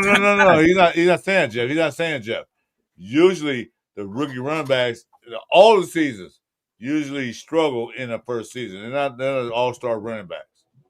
I would think that's more quarterbacks than any position. Except for a few occasions, you have running backs come out rookie year, come out in first year, and then dominate. But normally, rookie running backs come in their first year don't do as well as most, percentage-wise. I see what you're saying. Yeah, but I'm telling. I mean, about for like Ashton Genty, he's not the problem. It's only 3 games. I know he's got a new job. In addition to support a team, isn't doing much for him. I mean, many other team. Yeah, but Raph, no one's saying Genty's the problem. No, he's not the problem. I'm not saying Genty's the problem. Yeah, but I was telling. And I understand he's hungry. What he's going to deal with the line. That's my take on it. Yeah. Well, he's got 145 yards rushing after contact and 144 yards total rushing. Yeah, but do you understand what the turn contact is? If he runs by a guy and the guy touches him, that's first point of contact. Well, I understand that, but he's getting more than the guy touched him. Jeff, it doesn't matter whether it's like if he gets touched. The fact is that he has just as many rushing yards after contact than before contact. Yeah, but again, the point of contact thing, sometimes I don't think that's a good stat, to be honest with you. I think it's kind of a joke, to be honest with you. Because it's different if I put my shoulder into you and knock you off your path, but you still keep going. It's different if you run by and my hand hits your hand. That's considered first point of contact. I just touched your hand. Yeah, I didn't do a damn thing to you. You never got out of your balance. You just kept running straight ahead. My hand touched you at the 5-yard line, but you ran 80 yards. So that's 75 yards after point of contact because my hand touched your hand. So I don't see that happening though. I see more happening. He's getting. I don't see him getting hit. He's getting locked. Hold on, he had that long run the other day against Redskins, and he came through the middle, and he was touched by one of the linebackers. Literally, just swiped him with his hand, but he still rattled off like a 15-yard run after that. So that's 15 yards after that contact. That's what that stat is. So the statistic, like I don't think the argument is he's getting beat up in the backfield without question. Like he's getting hit in the backfield and it's just struggle. But the statistic is just thrown off because yes, like you can. The moment they start calculating the yards is when a defender brushes his hand against his hip. You know, like it's just tough. Like he's not necessarily breaking a tackle and then the calculation starts. But no one's arguing that he's not getting kind of his ass handed to him in the backfield. He is. And that's what it is.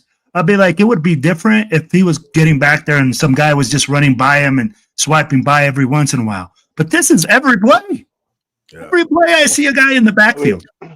There was that one play where he ended up going off to the right. Genty run off to the right. He was hit 3 times good in the backfield and still made the first down. I think he got like 8 yards. I'm not going to let Genty off the hook, though, because there are multiple times a game where the hole is there and he's not seeing it. So, Correct. We pointed out against the Patriots. We pointed out against the Chargers. There was 3 different occasions last week to where the O-line did their job, and it was there. He's just not making the right cut, the right read. He's just not seeing it. Now, again, is that because he's getting his ass handed to him so much and he's like, oh, shit? Like, it throws you off. I'm not going to lie. Like, I played running back, in youth and high school. Like, I played running back. So it's like, it's one of those things where, like, if you're getting your ass handed to, it's like I kind of attribute it. It may not be the greatest example, but I kind of attribute it a little bit to where everything becomes shaky when shit happens, like with the snap, right? When Meredith was struggling with the snap against the Chargers, that was bad. It can throw a lot of things off. It's like it's playing catch. The time is off. The time is off. It's like playing. If you can imagine, it's like playing catch with a 3-year-old, right? If a 3-year-old's throwing you the baseball, it's like, oh shit, like you're ready. You don't know where it's going to go. It can go here, it can go there. It's all over the place, right? Like you just don't know, and so you can't focus on what your role is and what you're trying to focus on during that play. So it's trying to play catch with a 3-year-old. Now with the running back, if you're getting that handoff and you're just expecting someone to just be in your face, it's not allowing you to naturally just see the hole develop. You're worried about someone in your face. So I will give him that. And so maybe that's attributed to him just not seeing it correctly. Again, and I'm not a big fan of Genty, to be dead honest. I wasn't a fan of the pick. I'm not a big fan of Genty. I think he could be good, but not worth a 6 overall pick. I don't think he'll live up to it. But I will also be very, very understanding in the situation that we're putting him in, and for him to get a handoff and damn near 50% of the time there's someone in his face, it's going to throw off his ability to have confidence. When I get that handoff, I'm going to be able to just use my vision and see it. It's going to take a toll on the kid. So Genty, me and Jeff both agree on it. I asked him first, and he asked me again. I said, should we pick Genty in the first round? I said no. I know, as good as he was in college, great. But, we don't need a running back right now. Because we went to the Saquon Barkley. He went to the New York Giants. Did a decent job there. But until he got to a team that had the team built, Philadelphia Eagles had the line ready for Saquon Barkley. We didn't have that. We were shaking. We're going to shake ground. We should build up the trenches first. Trade back, get some trenches, some good trenches. Although we did draft Grant and Rodgers, but I was later rounds. Well, what they are? They're in practice squad. Get this built. You got Geno Smith. Okay, we got a quarterback now. What Geno Smith do in Seattle? He did okay, but his offensive line sucks. He had 15 interceptions. He's doing the same thing now. He got more interceptions than he has touchdowns. Okay, get the offensive line built for Geno Smith, then get a running back. We got a running back. Yeah, he's the best player in the draft. Yeah, okay, he's a good running back in college.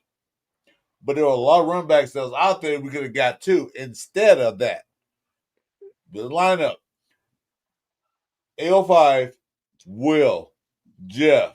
Y'all play football. I don't know Mike and Rapper. I play football too. I only played pee-wee ball, basically. Okay. I had a cup of tea in football. A cup of coffee, a cup of tea, we're in college. If your O-line sucks, you're not doing anything. You 100%. know your defense line sucks. It's bad. Your defense not going to be good. Everything started trenches. The Raiders did not build the trenches up like I wanted them to, like me and Jeff. Boca, I'm putting your shit up there, but I'm trying to. But with 6 of us up here, it's tough to address every single thing. The link's in there. You want to come in and get on mic, man? Go for it, brother. I put the link in there. If you go to my channel, it's pinned at the very top. So come on in. So is mine. So mine's up there too. Come on in. So I don't care. I agree with you. If I was like, I didn't want Genty at first. We got him. What can we do? Okay, well now we got Genty. Build the old lineup to block for Genty, and then change the offensive schemes that works for him. The offensive scheme right now is not working for him.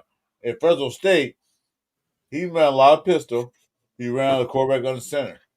We're not doing that. Derek Haas in the chat. Shotguns a lot. You got a lot of celebrities in here. Excuse me. So real quick, I just want to give a little PSA here. So make sure you guys hit all the likes, the subscriptions, the notifications. I'm 4-1 rated Jeff. Next to me is Captain Rafucho. Make sure you get over to his channel. On the other side of him is Chris 4 Raiders. Make sure you get over to him. In the middle, down below, is Raider Will at Silver and Black Podcast. And down next to him, the gentleman in the black shirt there, that is 805 Real Talk Raider. Make sure you check him out. He's got some really good shows during the week with the War Room crew. They do a lot of film breakdown. So if you're into that and you really want to see intricacies on what's happened each week when we play and how bad we really are or how good we are, which is far and few between, check his show out because you get educated. And I've learned a lot in the last year watching that show. Yeah. His film breakdowns are awesome. Hey, Chewy, I send you a text when you want to come in. Text message. So I'm going to run outside for a cigarette real quick, but I'm going to be listening anyway. I'll be right back. 805, I'm going to follow up with that, man, what you just said. Yeah. Oh, yeah. Hold on a second, Will, for a second. 805, just so you know, I don't know if you know Will's coaching background, but he's got a pretty extensive football coaching background, too, like yourself. Nice, man. Love talking to other coaches, 100%. Yeah, man, that's me too, man. I didn't mean to remove you, brother. So, wait, we got Peter Guns in here, huh? Hey, Paul Guns, welcome to the show, dude. What's up? What's happening, man? What's up, man? He was in the chat, so he's in here with us. Like I was saying, man, Ash and Genty, they run 2 snaps all year in 22 personnel, 1.1% of all plays. And the one place he can be successful, power gap, power schemes, gap zone, anything where you can just smash mouth football. You get him one-on-one with a linebacker, and then he's gone. It's so simple, and the coaches run 2 plays all. That's all I wanted to really say. Like, the scheming and the coaching is all they need to change. Quarterback's fine. He's inconsistent, but good enough to get you to at least 9 wins, and like they're just playing the game terribly. Like, the coach can't call plays. So you're saying more like, hey, instead of him running zone scheme, you're trying to get him into a power scheme more. Just get him north-south. Hit the hole. Look at the way he runs. He's a violent runner. We have the offensive line to do that? Do you feel like we have the offensive line to do that, to run power scheme? Well, I don't think they're big enough. Our offensive line is big enough for power. We're light in the air. We're small. We're small. The offensive line is very small compared to. Did you watch the Charger game? How big those guys were against the offensive line? They were pretty big. No, but if you can get some double teams when you run power running, you get double teams on a couple guys, and then you release into the second level, and all you got to do is get Genty to a linebacker. You get into a linebacker, he's gonna get like 4 or 5 yards of carry. It's the problem is getting past that first level, that first wave of defenders, and then you can spread it out. Once you get the defense tired, you spread it out, you loosen it up a little bit, but they're not running any 22 personnel. I don't care if they're a small line. There's 2 different aspects to that. Is one, 100% scheme. Like the one thing I've pointed out over the last 2 weeks is Chip Kelly's too predictable. We run a lot of tight formations, a lot of bunch sets, which is just being way too predictable. You're bringing everybody in the box. Safeties now can roll up. It's not good, right? We need to spread this thing out, create natural running lanes. You got to get Genty untouched the second level as quickly and as often as possible. We've tried to run power scheme. They've even tried inside trap schemes, which is, again, we just don't have a powerful enough offensive line to be able to kind of get them off the line of scrimmage. And we've run it enough to where any interior defensive line that we go up against, they see it coming all day long. It's ridiculous. Let you guys know. Genty's average 3.1 yards a carry, right as it stands today. That's average. 3.1. And last year we averaged what? 2.8. So he's basically running the same thing he ran last year on average. So you know what you do? You get Genty in this. You can spread it out and get him in the screen game. Get him as many passes as you can get him. Basically, you just need the ball in his hands in space. You need to get him one-on-one with a defensive back or a linebacker. Get him away from the defensive lineman. You know, he's got 5 receptions and 3 yards through 3 games this year. That's nothing. You know, if you get him. If you get him 6 targets a game, 7 targets a game out of the backfield, he's your best player. Get the best player of the ball. That's all it is. You know, like there's no one that's better on the Raiders than Genty. You get him the ball in space, let him do his thing, get him. You can put him out as wide receiver, get him some tunnel screens too. I'm sure you can catch a tunnel screen. He's not terrible. Give him tunnel screens. You don't got to even give him the classic, halfback, need a blitz to get the screen. You know, you can give him some angle routes out of the backfield if he's capable of that. You can get him some swing passes. Just get him in space and get him the ball. You know, it's just like give the ball to Genty. That's the game they need to play. The thing is, look at when the Raiders had a first down, they'll worry about Genty pass protection. That's what they worry about. That's why I want to do as much. They say he's bad at pass protection. Whatever. But you still got to run it. You still got to run that pass protection. You got to run that play action. You still got to run the RPOs. You have to do it. It comes to the line of scrimmage. I got to do it. You got to take care of that. You got to have the guys up there to help Genty run that pass pro. But if they don't trust Genty doing that, then they're going to take him out. And then what they do, they bring in Zamir White. And then defense are a clue to that. Zamir White, as bad as he run, is a great blocker in the backfield. Well, with Geno. But there's other ways that you can actually create protection, but not using the running back on third down, right? You can bring in an Ian Thomas and chip defensive end, stuff like that. Like you can bring in help in other ways, even if Genty's struggling a little bit in pass protection. But Poker Man, I don't know if you were in here earlier, and it's one of those things where we're just not using Genty to his fullest with enough variety. All we're doing is we're bringing him on first and second down, and we're running downhill. That's all we're doing. That's it. And so we're being extremely predictable. Yeah, exactly. If you have a really good back that can catch passes, all you got to do, he doesn't need a pass block on third down. You send him on a check down route because he's still taking up a defender by being out of the backfield. If you leave a running back in the pass block, you know what it does? It's a red dog or mad dog, whatever it's called for the linebacker, where he reads the line, he reads the running back, and then he blitzes. He blitzes into him. You realize that Genty had in Boise State. You realize that Genty had over 600 yards reception at Boise State. 600 yards. Most teams in the NFL will get that. Don't leave him in the pass block. He's a good receiver. Why would you waste a great player on pass blocking? You don't need to pass block. He's pass blocking by being a receiver. You just create one less defender. And then guess what? If they're blitzing, they're blitzing 5 guys, there's going to be one guy open. You know, like that's how it works. It's called a hot route. You're just ready for a blitz. And then you have you let Geno Smith call out blitzes and let him hot route. See if he can pull it off. He's been in the league a long time. He's not a rookie. Geno Smith's a veteran, I still say Geno they should stop putting Geno in the shotgun formation all the damn time. Because that keys the defense. That keys because I played a cup of coffee as a linebacker, middle linebacker, and as a fullback. I had 2 duties. When I see the quarterback in a shotgun, normally 95% of the time is a pass play or a run play. What I did, made sure the middle was guard. I made sure like nobody's getting my defensive line. Those guards gonna take out that center.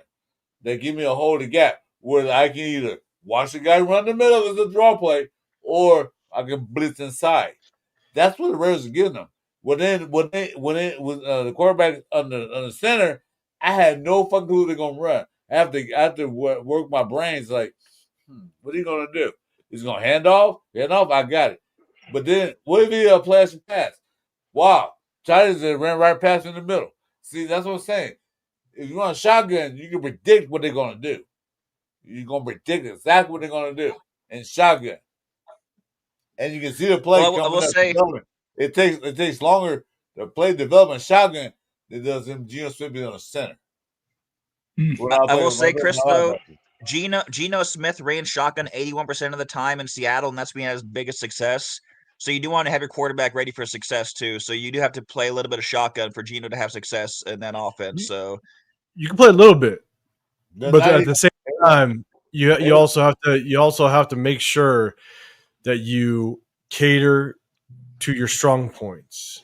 And Geno Smith is is good enough of a quarterback, enough of a veteran that you can play 80% under center if you needed to. Hey, Jack. Right.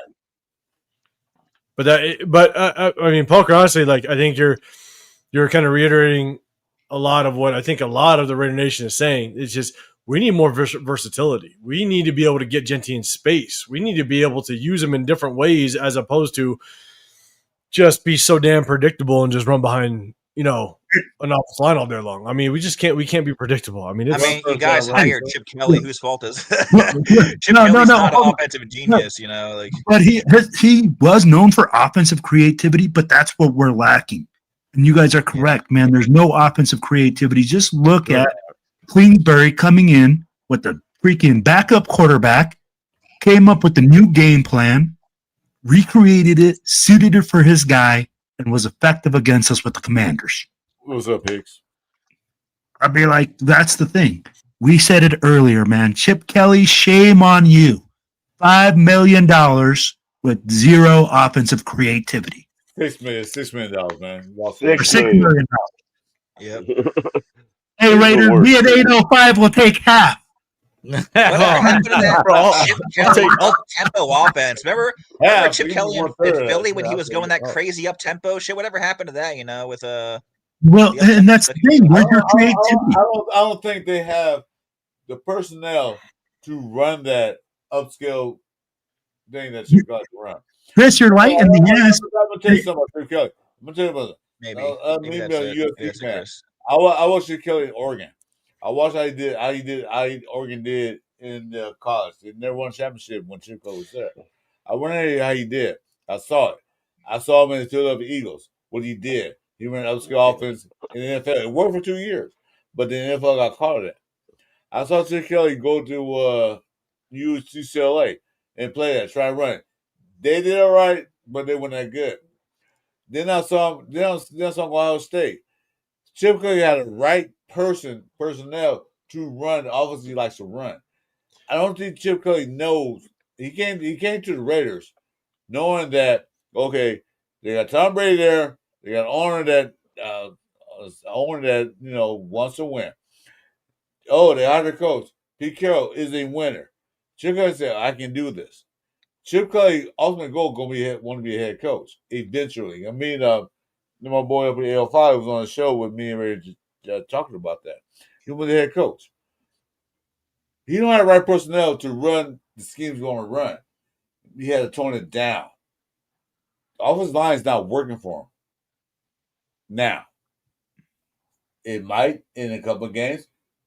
It might not. But he don't have the right personnel. He has the running backs. He has the receivers. He has the tight ends. Great.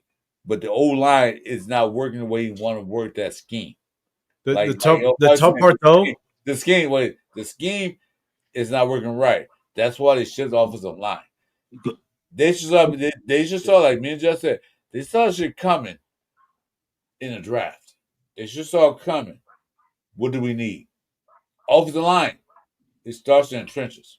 But here's the problem, though. There's things you can do even if the offensive line is struggling. There's plays that you can design. There's things you could do to kind of help out your offensive line, and we're not seeing it. We're not seeing the screenplays. We're not seeing the play action. We're not seeing move in the pocket. We've seen it a little bit to where even in pass plays, right? You can run play action. You can move the pocket to where you actually get the defense flowing one way and you bang back the other. Like there are ways that you can help out the offense. We're not seeing it. Can I ask you a personal question? Don't take it personally, but can I ask you a personal question? Any personal question is not personal. I'm with it. How old are you? 42. Okay. When you get to be an older man, you set in your fucking ways. You're set in your fucking ways. It's hard to change. It's hard to teach an old dog new tricks. He has his ways he's gonna do things. So That's why he was ousted in Philadelphia. That's why he didn't work in San Francisco. He has ways he want to do things. They didn't like it. No, I'm doing this. Nope, you're not. And so Chip Kelly might be stubborn. He might have a playbook bigger than Britannica Encyclopedia. But the guys that can run it are not there yet. I made this comment last Wednesday, and I said Chip Kelly hasn't coached the NFL in almost 10 years. The last time he coached the NFL was back in 2015, I believe, 2016. It's been almost 10 years. The NFL evolves. You look at what happened with the Kansas City Chiefs, right? The Kansas City Chiefs completely changed their offense based on what defenses now want to do. Kansas City used to use Tyreek Hill, and they were used to be high flying. We're going to hit you deep all day long. But then what happened? The defense started to kind of go to that too high safety set, and they knew now we're going to run more RPOs. We're going to run just more hot routes. Right? They were, when the defense evolved, they changed a little bit. And my thing is Chip Kelly, which shot to my guy Severe, he knows Chip Kelly because of UCLA and stuff. And I asked that question because I didn't pay attention to a whole lot of Chip Kelly in college football. But is Chip Kelly having a hard time adjusting to the NFL? Is he sticking in what worked in college because that's what he's been used to for almost the last 10 years? Right. And there's going to be a transition phase with Chip Kelly to the NFL. Maybe, I don't know. But obviously there's something going on to where you're not utilizing Genty in a way that gets him to where it caters to his talents. Get him in space. Get him where he's one-on-one. Get him where he has room to be able to navigate, because Genty is not the quick start-stop guy. No, he's not a quick running back. He's a fluid running back. He likes to flow. If you can get him open space, then that's where he can be dangerous. But for some reason, Chip Kelly has struggled to kind of get him in those situations. So What do you guys think of this concept? So you run Zamir White and Ashton Genty in the backfield, but except you have say you put Genty as a wide receiver and then you orbit motion around the quarterback. That'll give you the option to either run an inside zone where you get a vacated space with Zamir White, or you can get Genty out on an orbit screen. You can run the same thing with Zamir White, and it'll be a different concept, as Zamir White's more of a shifty guy. But you get Genty ahead of the team on the orbit, and then you can let him fly. He can run a wheel route down the field. He can run a little swing pass, and it gives the defense a way to basically it spreads out the defense, gives you some space in the middle for Zamir White to run, gives Genty some reception opportunities that he desperately needs. Like, there's so many things Chip Kelly can do that he's not doing. He ran that split with Philadelphia with the two guys had back there. He ran a split running back thing. He ran that at Oregon. He ran that at I guess he ran that with Ohio State. He ran a split concept. Is yet to run that split concept with the Raiders. I think they're probably waiting for Mr. Mozart to come back where they can run that split where cheat the ball, mostly the ball. You got Brock Bowers on the side. He can run that. But right now, I don't think I'm going to split with Zamir White in the backfield. That's fair. I like the idea. I think, like, with all this, so I'm a defensive coordinator. That's what I do. I get with all the motions and the shifts and everything like that, it makes the defense think. It makes us look at different things. But right now, to be honest with you, until we figure out the interior offensive line, it don't matter. Right. Because you don't have the time to do all this stuff. You can give me all the eye candy you want, because I'm just going to throttle you right up the gut. I mean, we are getting throttled right up the gut. We don't have any time to, move this guy, and we're going to have this motion and orbit motion and be in the backfield. Because guess what? We're going to have 2-3 guys back there by the time that play gets off. Yeah, that's true. That's true. As long as you can lower the A-dot, running motions. Gio Smith is up to go to the line of scrimmage. He's running motions. You can see where it said zone, said 2-man or 1-man cover. That's what they're not doing. They're not testing defense out. What are you running? They're testing defense out. Okay, send somebody in motion. Oh, they're in zone.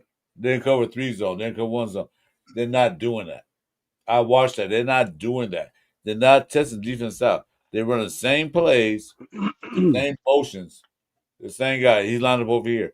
They're not sitting there and testing defense out. I watched that against the Chargers.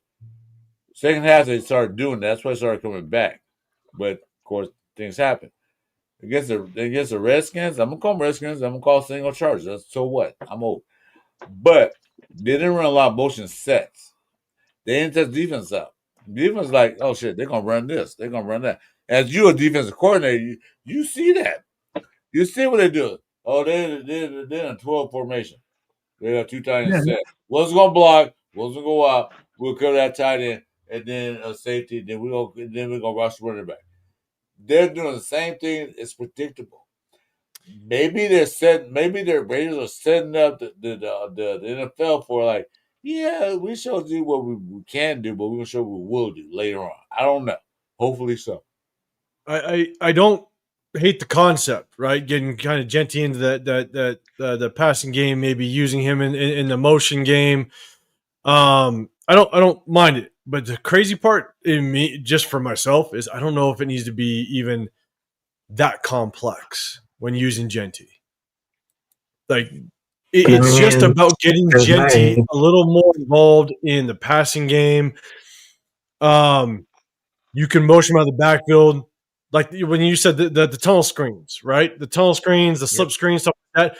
It's that simple. It doesn't need to be either that creative or that difficult because we also have other options. We got Brock Bowers. We got Trey Tucker that's really started to shine a little bit. We have Jacoby Myers that can really feed just as a possession type of receiver. What I think what is tough is that for all facets, right? There was so much hype of Deontay Thornton, and we're not even using Deontay Thornton. Deontay Thornton's showing nothing. And the thing is that if we can't use some of our best offensive weapons to show that they can be a threat to any defense, we're going to struggle across the board. Genty's not a threat right now. Brock Bowers has shown he's not a threat right now. We just don't necessarily have a true identity on the offensive side. And so the creativity would be nice. I'm not going to disagree with that, but I honestly think, man, it doesn't even need to be that hard. It's just throw some variety out there that defenses now need to focus not just on Genty in the backfield. It's expand on him just a little bit, get him in space, let him work in space. Man, our offense just with a $6 million offensive coordinator, I ain't seeing the benefits. I got a stat for you guys. I got a stat. So the Raiders are number 5 in average depth of target through 3 weeks. They're 9.0 average depth of target. And who surrounds them? The Packers, the Bears, the Bucks, teams with real offensive firepower. Why are the Raiders throwing 9 yards per depth of target when they don't have the offensive line to back it up? They need to break shallower routes, quicker, get the passes out faster.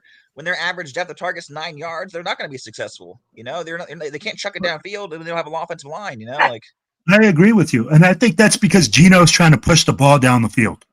I'd be like, if you look at Geno right now, he's trying to force the ball into his places that he shouldn't be forcing it to. And one thing that, sorry guys, my dog's going crazy real quick, but so 805, check this out. What were you just talking about 1 second ago? Sorry, my mind just went blank. Just being more creative with Genty. With that being said, right there, it went blank, not blank. Hold up. So with Genty, okay, guys. Also, people keep saying, "Oh, we should have drafted an offensive lineman there." Guys, that's not the solution. That wouldn't have made no difference if you don't got a guy that can coach up that position. It doesn't matter who you draft. We're all going to be struggling. So we need to get off this hype or this train that people are like, oh, we should have drafted an O-lineman. We'd be so much better. I'm like, prove it. Prove the fact that we would be better. Show me which offensive lineman has gotten better this year. They've all regressed. Except for Colton. I guess here's the thing. The only thing I'll say to that is the offensive lineman was the better decision at the time, not knowing that Brendan Carroll was going to struggle. Like we were hoping that with the offensive line that we had, JPJ at center, Jordan Meredith at guard, Colton Miller at the tackle position, we knew the only real handicap was Dylan Parham. Like we went into the season going, man, like that is the handicap. That's why I wanted Mekhi Becton. I wanted us to pour as much damn money we had into an offensive guard. I wanted. I get what you're saying, but tell me right now that we would be better off with Brendan Carroll not pulling his weight, not doing what he's supposed to be doing, and coaching these guys up. I mean, in hindsight, we wouldn't have been. If Brendan Carroll's just as bad of a coach as we think he is to this day, to this point, then it wouldn't have helped. I agree. You guys spent 2 third-round picks on O-line. That's significant capital. That's not nothing.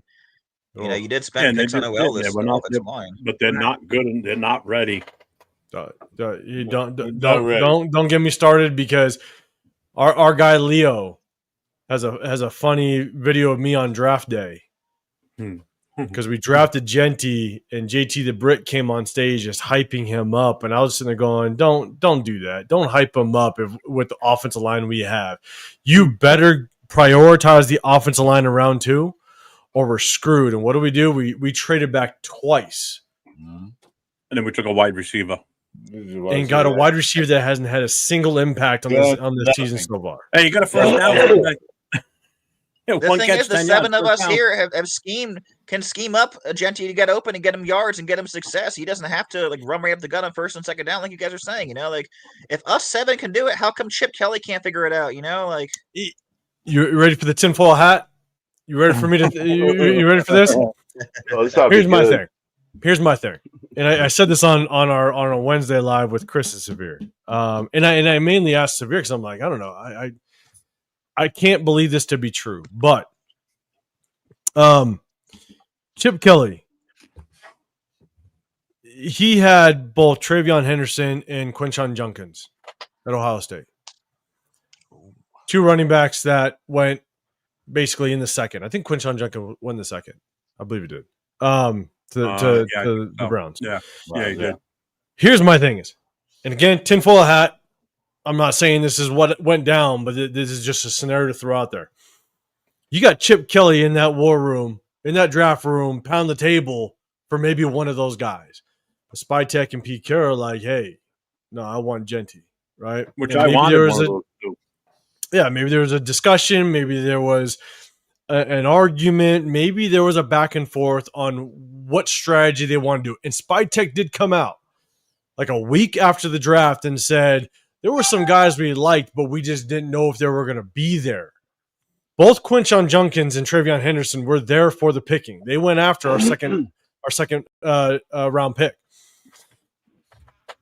Is Chip Kelly, and again, tinfoil hat, I'm just throwing it out there. Is Chip Kelly somewhat kind of being like, I'm going to run this motherfucker between the tackles, and I'm going to prove you guys that I could have gotten this guy later in the draft. I'm gonna run him between the tackles, and we're gonna see if this kid got it. And if you don't, this is my "I told you so" moment. I don't know, because there's no way in hell someone with Chip Kelly's talent that showed his versatility at Ohio State, showed the way that he used a 2-back system, can be so vanilla right now. Maybe he needs Mostert back, Well, like you said, that makes sense because. He done that with Philadelphia. He done that system with 2-back system. He done that, and that is a good conspiracy. But yet he ran a 2-back system before. I haven't seen it yet. Early riser. The 2-back system yet. I don't know because of Mostert not being there. I have no idea. Mostart's old. Maybe I don't know. He has problems. We don't know what it is. But maybe that's a conspiracy. I mean, there's no way with Chip Kelly's creativeness that he's not able to be just show more variety with Genty. I don't know. So it came up earlier in the chat, 805. It said somebody came up and said maybe his scheme is too complicated. And in my mind, I'm like, your scheme is too complicated for NFL players. I'm like, that's kind of like next level. I'd be like, you must have some spaceship stuff in there, But right? dude, he went to Ohio State. But hold on, Chris. Hold on, Chris. I don't think that it's that complicated. Again, I keep going back to, and I've been standing on this damn stool the whole time. I'm telling you, I think the offensive line coach is the problem. He's the run game coordinator. He's the offensive line coach. He's in there whispering to the OC, "Hey, this should work. This should work." You know, if I'm the run line coordinator, are you a 805? Are you an OC or a DC? I've been both, but I've been both, but I'm mainly a DC. Okay, so like when you go OC and you work for an OC, right? You kind of like, if that's what you do, you run the roost on that. They probably like they rely on you heavily. Even as a DC, you know, you got your corners coach, you got your linebackers coach, you got all these individual position coaches that you rely on. And you're like, yeah, do you got it? Do you got it? Tell me one time this season that you guys have seen our offensive line work in unison and all of them look like they know what they're doing. Besides the first freaking drive of the Patriots game. Yeah.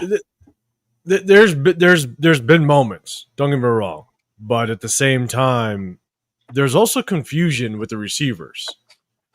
Gino's sitting back there, and there's confusion with the receivers. Receivers are running into each other. It does take time for an offense to just gel, and it takes much longer for an offense to pull itself together than a defense with a brand new coaching staff. Now, baby. We're week 3. It takes. I'll be honest. It takes longer than 3 weeks to get everything like completely gelled. But there's still things that I'm seeing even last week where receivers are running into each other. It's not good. But even so, it goes down to just the very basics of offensive play calling. God, just get Genty in space. It's really that simple. Get Genty in space. Don't just run him on first and second down. If he's just in the game on first and second down as a number 6 overall pick, you know that the mass majority of the carries or who's going to be involved is going to be Genty. You got to get more creative on third down to keep him on the field so that it keeps the defense guessing. And it's not just for that specific game.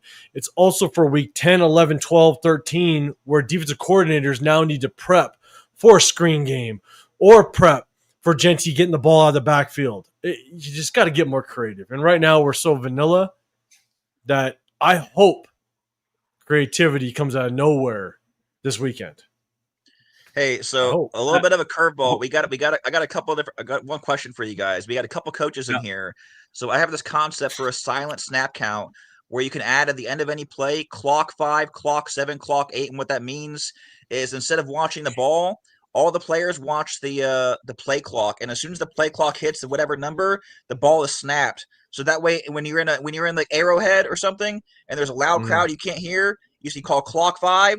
As soon as that clock hits 5, the ball is snapped. There's no leg lift, no fucking clapping, nothing. Just an idea I've thought about for a while now, and I even have some business cards. I wrote it up. I was going to send it to a couple teams, but I thought it was a pretty innovative idea for a silent count and like a loud crowd. You know, it's not a bad idea. Not bad. I mean, like I would have to. I've never heard that idea before. If your O-line can see the clock, that's the crucial part. Because is it hard to do that when you're bending down in the three-point stance and then looking through all this massive bodies in front of you? That's the difficult part. So, the O line can watch a center. The O line can still watch a center snap the ball. Can the center see the play clock typically? That's the issue, right? So that's the issue. I'll be like, and it depends on what the defensive front is. If they're mugging him, I'll be like, if you got 2 guys in the A gap mugging the center. And then you got a nose right over there, or a big old plugger right there. I'll be like, and you got a double A gap or something. That's fair. The downside to that is you can't predict when you're going to be able to get the snap off. If you're late to an audible, late to an adjustment, if the defense makes some sort of adjustment and now you got to change protection, that's the only downside. is you can never really anticipate when you can actually get that snap off. That would be my biggest thing. And I'll tell you like this: in high school, they ain't seeing that clock, man. In high school, yeah, it's far, I would know. only you'd have to do that at a higher level because Yeah. I never paid attention to the clock when I was in high school. Hell no. Hey, man. I mean, I was mainly a DC, but I also coached offense, and one of the biggest things that we used to play, or we used to call, is it was just straight no play, but then the call. We always had a no play call. It was a no play, but then we had the actual call. So it would be a fake snap count to get up to the line of scrimmage. So as long as they heard no play, that first cadence would always be a fake cadence. And the offensive line, everybody knew you're basically dead to a certain point. So we always had a no play call, and then you get into the actual play. But that would be my only tough part about going off of the play clock is you just never know when you can actually get that snap off with adjustments. Yeah. That is true. And I can tell it about this. The scheme of Chip Kelly doesn't really work for our team. It's a lot deeper than online play, in my opinion. And we will stick how it's bad for the online. The zone scheme doesn't work who we have. I would never been huge to begin with, but the right personnel, it can work well. We simply don't have that personnel. Don't get one too technical, but some runs are easy to diagnose for the secondary, as some runs can really only one way typically. That means that safeties can cheat the run. With our lack of talent up front, we're not pushing guys off the line of scrimmage. And we're really, getting better to the second level, if we can do only two things that we could have a one-on-one with the safety, and not really the odds. I mean, they're just asking trap block is really ridiculous. Asking the rich block as tight ends is a very tall order. But my biggest concern, I know this being juror, I mean, not having JPJ locked in, but I'm not like a coach. But Pete and Chip are doing us dirty right now, because if I have a fair right now, if they want to make some adjustments, his college style offense doesn't work. I think he will see that and adjust. If not, we're in deep trouble, and somehow the online can figure all things out. Because I understand that some presidents say, oh, they're not there to start it because he's rebuilding the third team. But 3 games isn't enough to see what we got. I'll judge them at the end of the season because he's not wrong, but a good online changed the whole dynamic of a team. Fits that first, and we look a little better. In the Chargers game, the biggest difference that I just saw between us, that was the online. Swap them, and we won that. And I understand that somebody are blowing about Kid Compete's comment. He's been all about competition for day one. JBG missed all of it last week for concussion. So if he wants to lock in, that should be earned it. Based on the performance season, he hasn't earned shit so far. But that organization has been constant for many years. And which means that you can get it online. The biggest part, if you can watch the film and they're missing simple blocks or getting bait what it seems like almost effortlessly. Now the coaching scheme has to change to fit what we have. Not sure what we work, but I know we cannot keep doing the same things. We need to fix it sooner or later. No, absolutely. But Rafa, I mean, like if you're saying change the scheme from zone scheme, there's only zone and power. And I mean, like if you're going to change it to power, I'll be right back. I don't feel like we have the guys that are heavy enough on the offensive line to run power. I mean, like I had Lincoln Kennedy on the show, and Lincoln Kennedy came on and said, we are light in the butt. We are really light. So, I mean, like if you want us to run power, how are we going to run power with guys that are small? Well, exactly. Well, what you can do with undersized guys, they run power screens. Chris, you talk about. If you look at the line, you look at how they built and their size, we are small in the butt. Like you said, I agree with you. We got to run zone. Power scheme is not work for us because we don't have the power to push guys off the line of scrimmage. None of them. We can push back in the power scheme. Zone, yeah. Palmer is lousy in power block because it's lighting ass. Although yeah, BBL is still lighting ass. You got you got we gained some weight. That's what I said. You got Kappa lighting the ass. You guys, our offensive line is small compared to what we used to have back in the day. We used to have power guys, like you said, Lincoln Kennedy. We had guys that can push out line of scrimmage like even tomorrow. We can't power block. So the best option is to run zone. You can run some zone and still get leverage on the defensive line. If you could, what you can do is you can run like outside zone concepts where you let the backside go. You double team a couple D linemen. You got two light guys double teaming. Then you get to the second level with one of them, and then you can run that and still get upfield. Yeah, you just got to run some double teams. I totally agree with you. I totally agree with that. We talked Like I about said, that. the power's going to work for this offensive line because they don't have no junk in their trunk. No junk in their trunk. Not with They don't power. have the power to push Chris Jones or whoever out there. They don't have the power to push that because they'll just push them back. I'm thinking of like 2005 Denver. You know how Denver used to run it in 05? Well, without the cut blocks, of course, but still, you run it like they ran it, with the outside zone and stuff. And they had a light O line back then. And But they had a run back. They had a run back. okay, someone's speeding back again. We got people. I mean, that is right.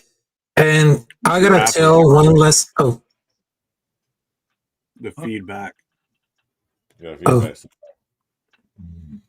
Yep. It's probably Mike. Hey, I'm not even saying nothing.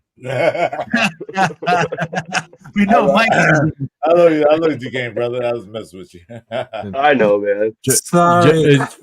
Jeff, I got about one more beer before the wife yells at me. I'm just letting you know. You drinking beer? I don't know how many Chris's got left. Fridays is the family day. I gotta keep the wife and kids happy. So I'm freed up on Saturday, Sunday for I for appreciate you football. being on here tonight. You know what? Because 805. Cheers. 805. Yeah. Hey, Chris. I 100% understand that, brother. Yeah. But you guys remember Denver's zone blocking scheme where you could plug in like any guy would get 1,000 yards in that offense. They would just run the double team zones. Good old Shanahan. The difference was you had guys that could coach it, and guys that you could come into that program and you knew how they were going to run things. And I mean, like that's the biggest difference. I think this is a new regime, a new team, a new offensive coordinator working with the new head coach. I'd be like lots of new components. In Jack, I see. No, I'm not broadcasting, man. I just wanted to jump on with Jeff and Chris and all these guys. So I'm broadcasting from my channel. But also, when it comes to the offensive line, and I know some of you guys, if you guys are watching my channel, I've said this before. Here's the biggest thing. What's up, JJ? When it comes to the offensive line, it all starts in the trenches. Yeah. Everything starts in the trenches. 100%. And when you can have one of the better offensive lines in the National Football League, not only can you – and running backs get injured all season long. Mm-hmm. There's always injuries to running backs. And the running back position is a complementary position. Your running back is only as good as your offensive line. Right. And so you might have a good running back, but the offensive line will make that running back great. You might have a bad running back, but that offensive line might make that running back good. Or you got a great running back and that offensive line is shit, and it's going to make that running back look mediocre. So, but if you build up the offensive line, then you kill two birds with one stone. You can run any running back behind there and have a good running game, but you also can protect your most prized commodity, which is your quarterback. Mm-hmm. And so I've always been an advocate of you have the best offensive line you can come up with. You build like crazy, and at the end of the day, you have a very good chance at finding success in the NFL on your offensive side. But we've struggled. We've struggled to – we've addressed it. We've tried to. But unfortunately, man, it's just going in a direction that I can't. Jumpman said it best. When he was a coach and we was an NFL commentary. He said, the NFL line starts in the trenches. He said it starts in the trenches. He said it as a coach. He said it as an NFL commentary with Pat Summerall. It starts in the trenches. What do you call them? The big. I'm gonna call them the big uglies. Big Call it the big uglies. uglies. You call it starts there. The NFL game starts, like you said, I totally 1 minute agree with you. It starts right there. The game is not played until the guys in trenches do their job. Totally agree. Well, Well, yeah, a and lot. that's what they were saying. Spy Tech was big on. They're all going to be big on the trenches, but we haven't seen it. We haven't I seen mean, that proved. you got on the Bucks 3 starters out with injuries. Wirfs, you got Barton, and you got Luka Decky.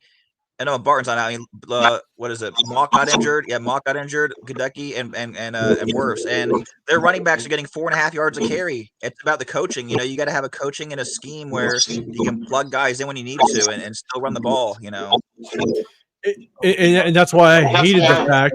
Hold on, guys. I'm getting feedback on somebody. Who's feedback? That's why I hated the fact that we went out. We got Stone Forsythe as our backup off the tackle. Yes, Charles Grant's there. We drafted him late in the third, and Charles Grant's a project. He's going to take some time. But then if one of our offensive tackles goes down, if Colton Miller or DJ Glaze goes down, and we got to go to Charles Grant, which is a complete project, or Stone Forsythe, which was probably the worst tackle I've seen in a very long time, we're in trouble. Like that, and it's not just bringing in a bad offensive tackle. It's also bringing in somebody that Geno Smith knows is bad because he was with Geno Smith in the past. And so if Geno Smith knows Stone Forsythe all of a sudden is going to come into the game, I guarantee you his quarterback clock is going to run short real quick, and he's going to have happy feet in that pocket. He's going to want to get his ass out that pocket because he knows Stone Forsythe is going to get his ass handed to him. So to make that move made no sense whatsoever. Like, Thayer Mumford was our backup tackle last year. He was our backup tackle during the preseason. As much as Thayer Mumford was not very good, I would have kept his ass over Stone Forsythe. But again, there's so many damn question marks with what this coaching staff has done, this front office has done, that if it turns into a really bad season, it's shitty that we can point to so many things that a lot of this fan base already knew was going to be bad and they never fixed it.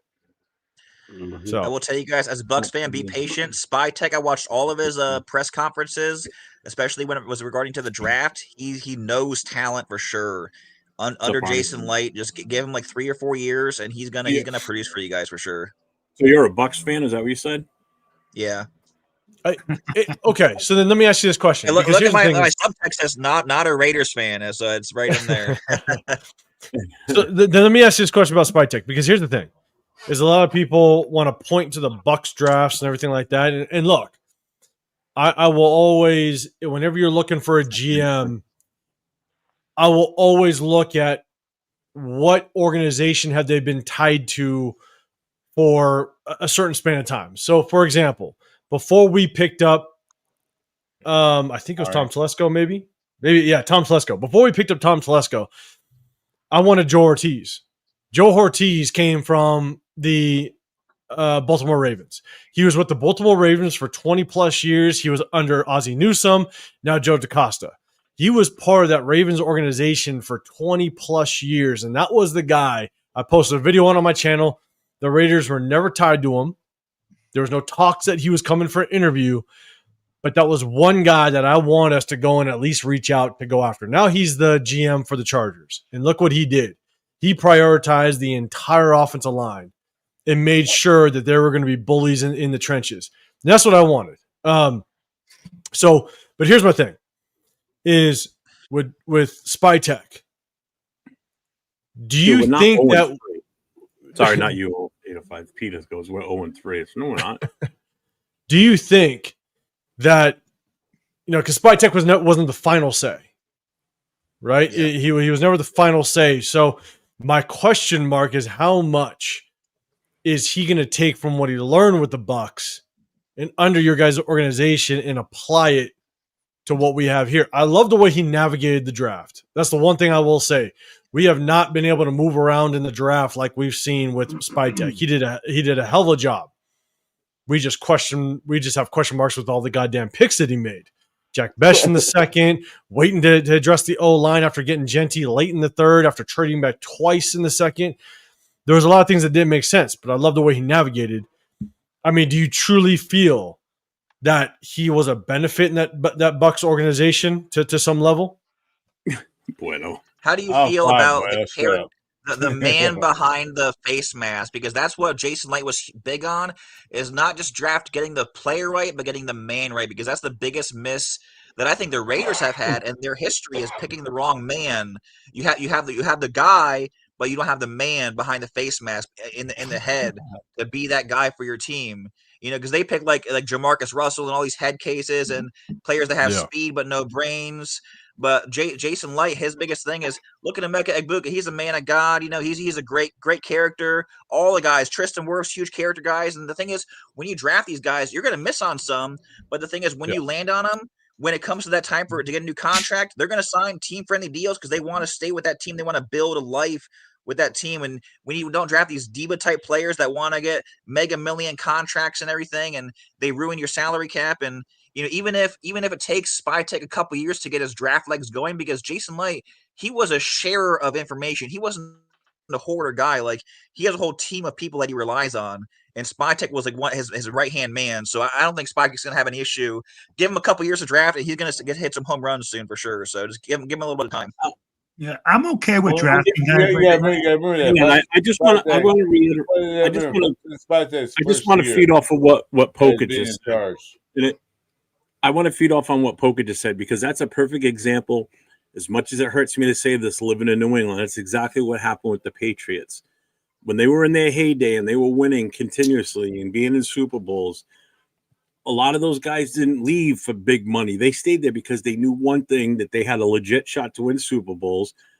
They liked being there. The team took care of them. You know, when they started asking, certain players started asking for like ridiculous paydays and everything, Belichick shipped them out. They were gone. You didn't stick around with that. It's like, you want to be here. You want to be here because we're going to win, not because you're going to get paid a shit ton of money. But then they started leaving after a while as the team started winning even more Super Bowls, because some of these guys looked at it as like, listen, I got one more big payday. I've already won 2 or 3 Super Bowls. I'm going to take my shot and go somewhere else and get the money. They left on their own accord in that case, but they retained a lot of these guys, which was why they were so successful for so many years, because the continuity of the team, players wanted to stay here in New England because they knew they had a legit shot to win it. You know, it was 20 years of them doing this shit. Trust me, I know. I live in New England. 20 years of dealing with these assholes. That's why week 1 was great for me, having everybody coming out here and watching the Raiders beat them. That was huge. You know where Jason Light's from? Jason Light's from the Patriots. You got to remember one thing about Spytek. Although he's been around a lot of GMs, he's always been assistant. He worked with Denver, he worked with Tampa Bay. You remember one thing. This is his first year as being a general manager. You gotta realize he's under a lot of pressure. He got Tom Brady over him. He got Mark Davis, like, pretty much gave up the team to Tom Brady and Richard Seymour. He's under a lot of pressure. He got to try to make it right. He's trying to pick the best thing that he wants. He saw what he did. He saw what his general manager did in Tampa Bay. Maybe it's competent, maybe he's not. But he's trying to pick the best of Telesco had experience as GM for years. He picked the best players, but he picked the wrong coach. So Spytek right now is trying to, I gotta do it right. So I'm not giving Spytek a F or a D minus. Arnie, I'm at a level 5. I'll give him a C. I'll give him a C plus right now. He picked the best players he can get. Although maybe 1 round, 2 rounds, he didn't pick right. But you gotta remember, draft picks in the NFL always don't work out. Always. No one pick, sometimes work out, sometimes they don't. You gotta remember this. Sometimes the best picks are in later rounds. Josh Best was later round. What Josh Best was, number 2 pick? Maybe not work out. But remember, these guys he picked up as the offensive line, Caleb, Rogers, and what's his name? Grant. Not ready yet. He probably knows that. Give him a year. develop. Even Brady said that. You know what? Yep. Draft picks going to college are not ready for NFL to maybe a year later. But you should give them a chance to play. You should put Grant in there. You should put Roger there in one NFL game. Okay, it's a blowout. We're winning. 8:05. You only got a few minutes left. You said. I think we're going to call it a night. Yo, One more thing I want to give to you guys. hold on, Yeah, real quick, hold on. I'm shutting down. Yo, hold on real quick. What? Like, let me. I agree with you, Poker. I think that we need to wait and be patient. I think we need to wait about 3 years to evaluate this draft process. Exactly. We'll see what he's doing, everything like that. I think we're just a little bit impatient because the Raiders have just been losing for so Yeah. fucking long. Yeah, we're a little butthurt, man. We have every I reason to will be tell you. butthurt. Exactly. I will tell you, Spy Tech is following Jason Light's formula. You know why? He drafted a Division II O lineman in the 3rd round, just like Ali Marpet, just like Cody Mock. He drafts these maulers from D2 that can slam right in there and like dominate and project it to the NFL and give him a year at the most, and he's going to be by year 2, mid-year, he's going to be running guys down for you guys. So he's going to be blocking. I like you, Poker. I like you. I hope this happens. I love the optimism. I'm not gonna lie, because I'll tell you right now, Cody Monch was such a better prospect than Charles Grant. Charles Grant is so raw, but Cody Monch definitely looked like a guy that could be a day one starter, a guy that could come in and really produce almost from the start. But man, Charles Grant was a complete project. Yeah. In my opinion, I was shocked that we even drafted him. But I will say it's just so hard because of all of our years of drafts and draft picks. I understand, without question. I'm all about, sometimes you need to be patient. Sometimes you need to let draft picks develop. I'm all for that. It just sucks with our history because I sit there and go, damn it. Like, why can't we be the ones that nailed it? Why can't we be the ones that actually had a day one starter and just, like obviously with Brock? But it's like, to your point, Yeah. Philadelphia was sorry for a long time. They went to the draft. The general manager went great. We draft. Eventually, they got it right. Yeah, it took them years. What free agent quarterbacks are coming out next year? Are there any big free agent quarterbacks they can Nope, flip they to? suck. Nope. Right now, they all suck. I'm worried about, right now I'm worried about this Sunday. Yes, sir. Worried about my sanity for the rest of the season. I appreciate everybody being on. Quick, before you leave. Poker Gut, thanks for coming on, man. I appreciate you. On Friday nights, man, when we do the show, feel more than free to come in. Chris, you're done. Feel more than free to come in here next Friday for sure, man. 8:05. I got a question to ask you. We don't have time. Where's defense? You think it'd be Chicago Bears? All right. I got a good bit of time these days. Wait. I'm asking a question. Shut up, Jeff. 8:05. Where's defense? They played last Sunday. You think they can be Ben Johnson, Chicago Bears this weekend? I think we can. I think we do against the Chicago Bears offense if we keep Caleb Williams in the pocket. I think what Ben Johnson is trying to do with Caleb Williams is he's trying to play.